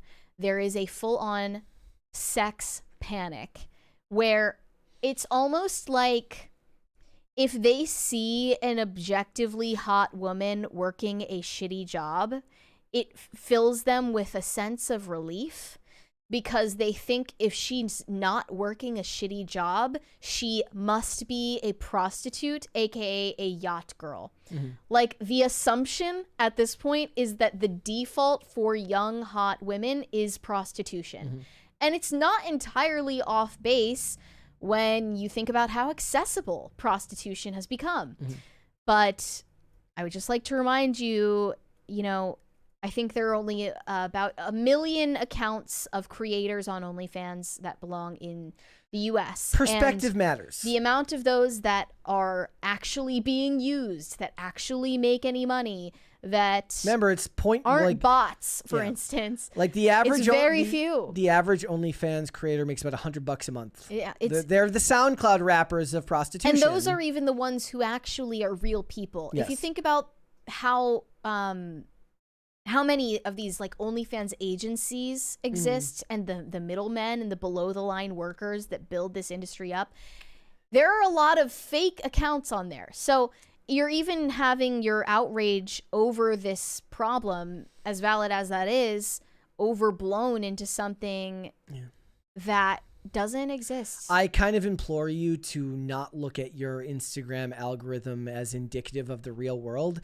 But the problem is, the more people spend time on their phone and the less time they spend in the real world, the harder it is for them to understand that what they're seeing is a collected works of the worst of certain types of content and the most extremes of certain types of content. And if he went to the store, if he went to that Starbucks with the guy doing the funny video, there's probably a girl working there that's his age that is not making that type of content. He can go to Target. There's going to be women working at that Target that are not making that type of content. Most young women are not attractive or not, regardless of their attractiveness level. They don't want to sell their ass online, and they will not. But because they have a line. But they've also been shamed into not talking about it because they'll be insulted if they do. Yes, they are shamed into silence when they naturally find it repellent. Yeah. They're forced to pay lip service to applauding other women. Look, I just think that is where they women may be controlling and manipulative, but they're very libertarian when it comes to women doing sex work because they know that they'll be shamed if they tell them not to do it. Right. And, in a way, you can also see it suppressing your competition in the sexual marketplace, if you want to call it that. If you want to go that far. But that's why I'm a real girl's girl, because I will tell hot women that they should not sell their ass online. There you go. All right. Let's read the rest of these super chats. Shane H. Wilder said, how am I supposed to have bitter black coffee if my barista isn't bitter with a black heart? I agree. They need to be less happy. They need to be less chipper. I can't agree. I say if whatever it takes to make your day fun, maybe just don't film it. It's just, your coffee finna be mint when you see the nose ring and the blue hair. I saw a great video about that the other day. Maybe I'll send that. It's true. Glitches said coffee twink. That's what they should call him. Not that John Stewart said, I make delicious cast brew coffee myself at home. There you go. Then you don't have to deal with people like that. And plus you save a bunch of money and Dave Ramsey would approve. Yeah, he absolutely would. You should make your coffee at home. Cleggy said, in response to Cringe of the Day, millennial self-deprecating humor is the worst type of humor. Bro needs to touch more grass and watch more reels. Wait, that guy was a millennial? He didn't seem like that one. was not a millennial. He seemed like a Zoomer with a weirdly millennial sense of humor for some reason. Yeah. Like he time traveled, actually. He had just been using like Tumblr in the year 2011, and then he time traveled to 2025. He's just like totally out of the loop. Moonlight said Brett has copied Phil's laugh. What does Phil's laugh sound like?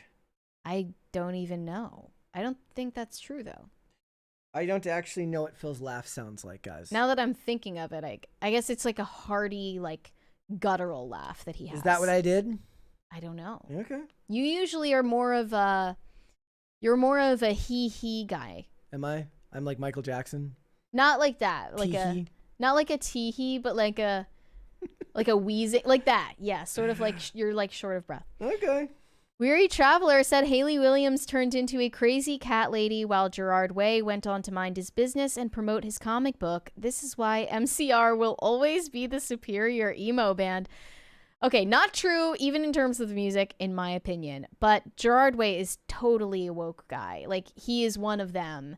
Even the way that they promoted their recent tour dates in North America, there was this weird advertisement that kind of had, like, Fourth Reich vibes.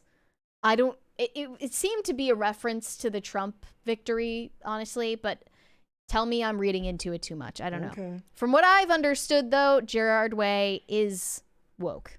And that's fine. He can be woke as long as he stays quiet about it. Shane H. Wilder said, I hear if you wash that shirt, then it puts chemicals in the water that turn the freaking frogs gay. Oh, my goodness. It's just a never-ending endocrine cycle. Never goes away. Do you think that there's a way we can save the frogs in the Congo? No. I think they're too far gone. We can only focus on the people now. I know. I want to know your opinion on this. Is this how a Gen Z boss would fire you? Hey, bestie. Hey. I've seen Have you seen this one? Oh my god, this is so sus of me. I literally am giving myself the ick. We're letting you go. No, I know it's corporate. What? Yeah, they just Corporate. like don't think your vibes are it. It's just like you're in your soft girl energy, and like this job requires like grind set mindset. Here, we just She needs a morning routine. Yeah. need like the girly pops to be like on their girl boss. You know what I mean? all right. I The loudest beep That was ever extremely in the loud. history of the world. always have to keep it 100 with you. So give me your laptop, and like I'll text you. Okay. I love you, bestie. Can I Your laptop. download my stuff? No, I love you, bestie. I love you, best. Keep It 100 feels oddly millennial to me. Yeah, that one was out of place, Yeah. but the rest of it was pretty accurate, especially when she hides her face and starts screaming. Oh my god. Yeah. Yeah. For a while, in the middle of like, when everyone was downloading TikTok during the lockdown, it was insane how similar everyone's mannerisms became because they were just watching videos of other people doing this. They were doing the underhanded pointing, okay? And they were also doing this thing where they slap their hand over their mouth really loudly. That was too, okay. There was that, and then, and I oop. They were all saying, and I oop. Ugh. Remember that one? You don't remember that That one? wasn't. I didn't. Maybe see that wasn't the your underhanded For You one. I page. definitely did. The underhanded pointing thing. Yeah. Pop Culture Junkie said, I just bought my favorite new t-shirt that perfectly expresses my feelings. It says, I worked in local TV before it started to suck. I kind of love how specific that is. Yeah. Shane H. Wilder said, Batman has the bat signal, Spider-Man has Spidey sense, Superman has the phone booth, but emos have, tonight will be the night that I will fall for you. They also have Yeah. at the Burger King with my Burger Queen. Can I get a large fry? She's vegan, please. Don't put no cheese. Some honey mustard on the side. I love it. Yeah. No Control said Gulf of the Gongo. Save the Gulf of the Gongo. That would be good. Omega Red Fan said Gongo is the happy place from the Happy Gilmore movie dream sequence scene. The value and use is the clapping of the hands on videos. Yes. Oh, that too. Yes. Yeah. Yes. Did anybody see the trailer for Happy Gilmore 2? It was a bit underwhelming. I have not. It's just been so long since I've seen the original, but Carl Weathers is no longer with us. It is great to see Shooter McGavin back, though. I think that the ghost of Carl Weathers should appear to Pedro Pascal in the middle of the night and tell him to stop being woke. That's a good idea. Yeah. Pat the Plumber said 80% to the Gongo. Let's go. 80% of It is what? 80%. Just, you have to take our word for it, Yep. you know? BC&C, oh, already read that one. Moonlight said, this reminds me of Poonam Pandey. Yes. Pandy. She faked her own death and came out saying it was for cervical cancer awareness. I remember that. We covered that like what last year? 2 years ago. It's got to be 2 years ago now. Oh, wow. Time flies. Yep. I remember that. That story was so insane. Yep. I would have Yeah. never remembered it if you hadn't said the name because the name is so memorable. She's like a Bollywood person, Yes. right? Yep. Crazy. I wonder if she's rehabilitated her image yet. Rusty Shackelford said, plot twist, she is paying someone else to birth her baby. Well, in that case, I mean, she would just get more clout off of that, right? Yes. She would just make content about that. Mm. So I'm inclined to believe it was all a ruse. Maybe that's just hopeful. That's wishful thinking. Moonlight said, I asked ChatGPT for another name for, I'm not going to say that. And it said a highly collaborative team building exercise. Wonder if that's how they market it in like in the paper or like in the like when you're when you apply for a job and it obfuscates every actual task that you do. It's like, this is what your job is. You have to synergize with multiple levels of management as you work towards a common goal. And you're like, what the fuck does that mean? But you have to act like you know exactly what Yeah, it means. and then you just lie. Yeah. It's kind of like when you read the classifieds for like when they describe a house, it's like rustic, which just means it's falling apart, or cozy, which means it's basically the size of a boombox. I fully endorse lying on your resume. I didn't even apply for this job, so I'm allowed to say this. I didn't send a resume to anybody. I didn't even get interviewed, to be entirely honest. I just woke up here one day and I was working. Yeah. Weird. So, but I endorse lying on your resume. And can you imagine how easy it was to lie on your resume? It's easy now, but how much easier it was in like the 70s to just tell someone that you worked at like General Electric for 3 years and they would have no way of knowing. What? Like you put a random phone number of your friend there and they're your reference, and then they would just like cover for you. It's like that, and how easy it was to just commit crimes before mass surveillance and the internet. There's the joke about like somebody's like the good old days of having a second family one town over. No, yeah. That's no like a background checks, no social media, no surveillance cameras, no nothing. Yeah. There's so much of when I watch TV nowadays, and it's like I turn my brain off for the most part, but I'm like, well, they'd never get away with that. There's definitely a camera on the other corner there, or this or that. Like, there's no way they're getting away with that. Just overlook that for the plot. But in general, I mean, I still imagine that there was ways of doing due diligence if it's a big enough company back then. The joke now is like nobody can prove you weren't a regional manager at Radio Shack. Yeah. So you can put that on your resume. I'm going to put that on my resume. They'd be like, oh, wow. Yeah, it was so impressive for you to be you were doing like, that you at were 2 like years 4. old. You were like 4 when you Wow. were a regional. Hey, my brother worked at Radio Shack, sold me my first cell phone. I actually do have living memory of visiting a Radio Shack, maybe once or twice, but it's not very clear. It's all a blur. It's kind of a chicken or the egg thing. Like, was it the low trust society that originated before mass surveillance, or was mass surveillance a result of the low trust society? Low trust society implements mass surveillance. Surveillance yeah. was a result of low trust, or low trust was a result of the surveillance? I think surveillance was a result of low trust in the media making people more paranoid. So one of the things that I point out all the time is like, so if you guys don't know, like, skating for me is not at skate parks. Skating for me is going to like handrails at businesses and skating rails and ledges.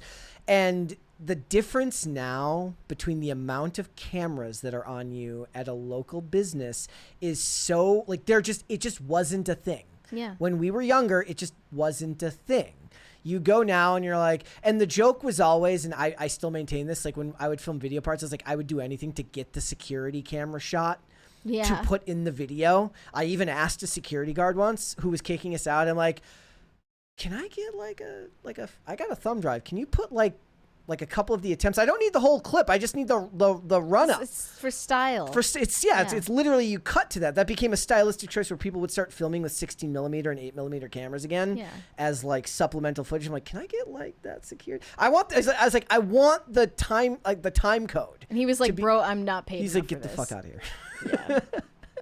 Yeah. That would happen. Brian Bledsoe said there are 3 women's conferences today around DC. Just today. I mean, where are the men's conferences? I guess they're in the war room with Tristan Tate, and they're drinking Johnny Walker Blue. Well, of course they are. They studied. Yeah, because they studied. They made a Venn diagram, Mary. Yeah. Weary Traveler said if Mary were to make a cup of coffee for someone, it would be so black and bitter. It would be from a black hole. It would form a black hole in their colon and turn their beating heart into ash. That's a little extreme. I don't want to kill anybody. DCNC said, Brett, gotta get back on the white monsters, my guy. Yeah, the zero sugars. I actually did just switch back. You? I just switched back to the white monsters rather than the... To be fair, the orange dreamsicle is slightly less awful for you than the regular can. Okay. The regular can is like 230 calories. The orange one is like 120, and then the white monster is like 10. Okay. But I mean, it's like there's endocrine disruptors and all that shit. It's all poison. It's all poison. At the end of the day. Like when I pick your poison. When I drink the white monster, I do so because it makes me feel better about myself, not because it actually makes me better. Right. But like I pointed out, I said, look, I gave up soda, and I drink way more soda all the time than drinking just the monster during the show. right? So health changes can come in increments, which is still good for you. So getting rid of candy and eating an apple a day is still better for you than eating the candy. We have a 20 from Pop Culture Junkie. One of my clients had someone apply to them for a job with a totally fake resume, made fake websites for companies, fake references with people he hired to answer the phone. $150K job. I caught him on a Zoom interview. How did you catch him? I need to know. That is crazy. Like, I kind of respect it though. Like at that point, the effort that he start put in. your own company. It's like okay, it's like when you watch the movie and the criminals come up with these elaborate plans Like that in take Home Alone. weeks to. Well, no, like it takes weeks to plan. They've got all these people. I'm like, bro, go be a project manager somewhere. You are clearly talented. Okay? You're not doing it for the money. You're doing it because you like that it's illegal. It's for the thrill. It's for the thrill. I mean, that's my favorite type of criminal in the movies is the gentleman criminal. So think of the scene in Heat when Robert De Niro, when Macaulay when they break into the bank and they turn the guns on everyone. And he goes, we're here for the bank's money, not your money. Your money is insured by the federal government. You're not going to lose a dime. See, I like that. He's trying to save him. He's like, don't do anything stupid. Your money's safe. We just want the bank's money. We don't want to hurt you, but we will if we have to. It's the best type of criminal in a movie. You don't see that anymore. No, it's kind of a lost art. Bookstore Thor said, Mary's Can I Get a Large Fry for new party sound. We could also use the original Can I Get a Large Fry. I'm here to call out Woden I like Shot that idea. for having an issue with Heat. What's his issue? He says, oh, good grief, Heat. Yeah, you mean the greatest crime drama of all time? Michael Mann's best film? The best work from Al Pacino and Robert De Niro? One of Val Kilmer's best roles? One of Tom Sizemore's best roles? Maybe a shade too long. But otherwise, there is no good grief to be had here. Only bad grief. Only, yes, thank you. Not that Jon Stewart said, Mary, phone books and Rolodexes were a thing before the internet. You can get found out putting a fake number on a resume. I am triggered, Woden Shot. Thank you. Point being, it was just harder to check people on their lies, and it was just easier to hide things. DCNC said, Radio Shack, Johnny 5 is alive. What? Remember when the Radio Shack official account got hacked? No, it got bought. Got purchased, not hacked. Yeah. Who even was that? That was like some crypto billionaire or something, right? That was insane. Like that guy's that's still up. That guy's hilarious. He's still like going to this day. Shane H. Wilder said, Mary, you just have to send in your bar fight video instead of a resume, instantly hired. Yeah, that's more or less how it happened. I think that it just gave me some clout and some street cred that convinced Tim to hire me. Pat the plumber said, if a woman calls off her wedding because she finds out her vigilante fiance has a son he didn't tell her about for the boy's safety, then she's a bish. Would you agree with this, If Brett? a woman calls off her wedding because she finds out her vigilante fiance has a son he didn't tell her about for the boy's safety. I'm assuming it's in reference to something specifically. Yeah, I don't know. Arrow? It might be from Arrow. Would you agree with that? Maybe it's one of those things like we have to halt until we can figure out what the hell is going on. Yeah. Like maybe postpone. Postpone until you get it all worked Talk it out. Yeah. That's a good middle of the road response. Jacob Schmidt said, they call you the what? They call me the drink? I didn't get the short circuit references, Sandy Pasta. I don't understand that super chat at all. So, somebody said, I'm sorry, they said it's criminal how much Michael Mann fell off. Well, I loved not just Heat, but Collateral was amazing as well. And I believe that Miami Vice from 2006 is one of the most underrated crime movies of all time. And I'm kind of alone in that. The movie doesn't make a whole ton of sense. It got hacked up in editing because Jamie Foxx wouldn't go to the Dominican Republic to finish the final scene in the movie. So they had to drastically change the ending. But as far as pure atmosphere goes, Miami Vice with Colin Farrell and Jamie Foxx is amazing, and everybody should go watch it. Pop Culture Junkie said on the Zoom interview he did not know what CPM meant. It's common marketing cost metric for cost per thousand, applying for marketing VP job. Well, So, I guess once you actually talk to the person, then things get dicey. But he didn't do a catch me if you can job with it. DC&C said, in the same way that Taco Bell wasn't in Australia when Demolition Man came out, Radio Shack wasn't in Australia when Short Circuit came out. Interesting. Short Circuit. Also, didn't they change Taco Bell in other markets? Like in Demolition Man, it wasn't Taco Bell in like the British version or something like that. I don't remember what it was. They changed it to KFC, right? Yes, it was KFC. Thank you. But even better is a Taco Bell KFC. In the chat, Spike Insanity says A-Team movie was better than Miami Vice movie. I didn't see it. I haven't seen Short Circuit either. I just looked this up.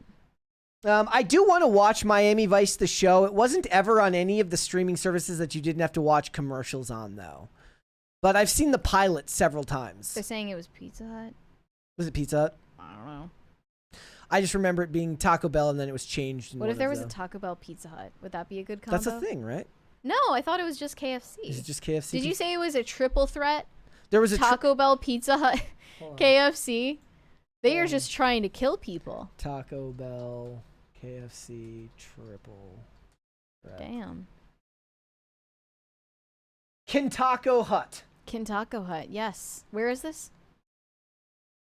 This is literally a YouTube video. It's in Where Carolina. It's in Carolina, Puerto Rico.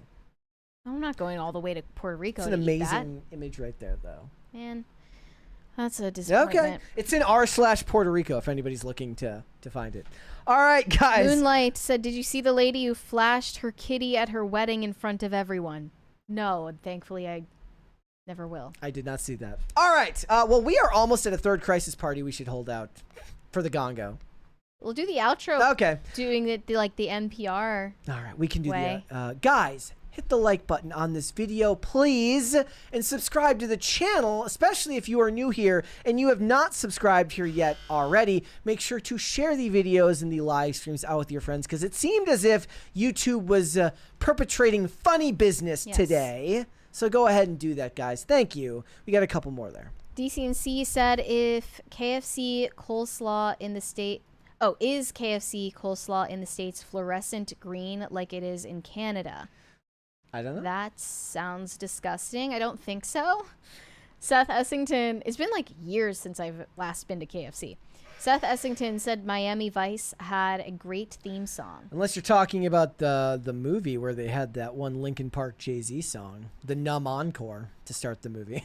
Shane H. Wilder said even better is Taco Bell, KFC, Pizza Hut. Also, you might like Short Circuit, Mary. It's a good movie. Do you think I would like it? I haven't seen it, but I do want you. I have decided I do want you to watch Cruel Intentions. You have decided that I want official. That I want you to How watch about it. I'll watch Cruel Intentions if you watch Scream Queens? Okay. How many episodes? How It's about not fair that? to make me watch a 2-hour movie, less than 2-hour movie. Let me check how many are in. Okay, let me see the first season. Yeah. You can't even like watch a season of anything. Let me see. That is 13 episodes. So you want There me to are watch 13 episodes in Scream Look, Queens I season finished 1. all 6 episodes of Blue Ridge season 1 yesterday, and it was great. Everybody should go watch that show. It's like Hallmark level acting. But if you're looking for a strong male role model who's actually respected by his daughter, and he actually rebuilds his relationship with his ex-wife, and they get back, I just kind of ruined it for everyone. He gets back together with his ex-wife at the end of episode 6, but it's a good show. There was also a funny review where somebody said it needs more diversity. Thank you. Let's finish the super chats. Value and you said, Brett, what about Last of the Mohicans? I have not seen it since I was a kid. My dad showed me Last of the Mohicans. Yurishima Otaru said, double restaurants are the worst. No full menu. I think me and Olivia went to a KFC Pizza Hut. Or I'm sorry, a KFC Taco Bell, and it just felt depressing to eat. It does. We ate in, and I just felt a sense of dread. They're meaner. I felt a sense of dread. Yeah, it's a liminal space. Wodenshot said, fight me, Brett. Let's go. We're not going to fight, No but fighting. I don't believe that insulting heat is the right way to go. I think that's a mistake. DC&C, I don't know how this song is supposed to go, but McDonald's, Kentucky Fried Chicken, and a Pizza Hut. Well, okay then. What does that mean? Is All that right. a song? Guys, hit the like button on the video. Subscribe to the channel if you are new here and you're not subscribed here yet already. We want to make sure that yesterday's Mishgas does not cause us problems. So follow along with us. Go ahead, Mary. You can send me validation on Instagram at Mary Archived, or you can send me hate on X. That is also Mary Archived. And I will be on Timcast IRL this evening, so make sure to tune in. Yes, all right. One more super chat from Shane H. Wilder says, Mary has to review Cruel Intentions. Brett has to review Scream Queens on Tuesday. A week to watch 13 episodes? What do I look like? I'm made of time? We need more time than that, for sure. Quiet and Ari said, you skipped my super chat.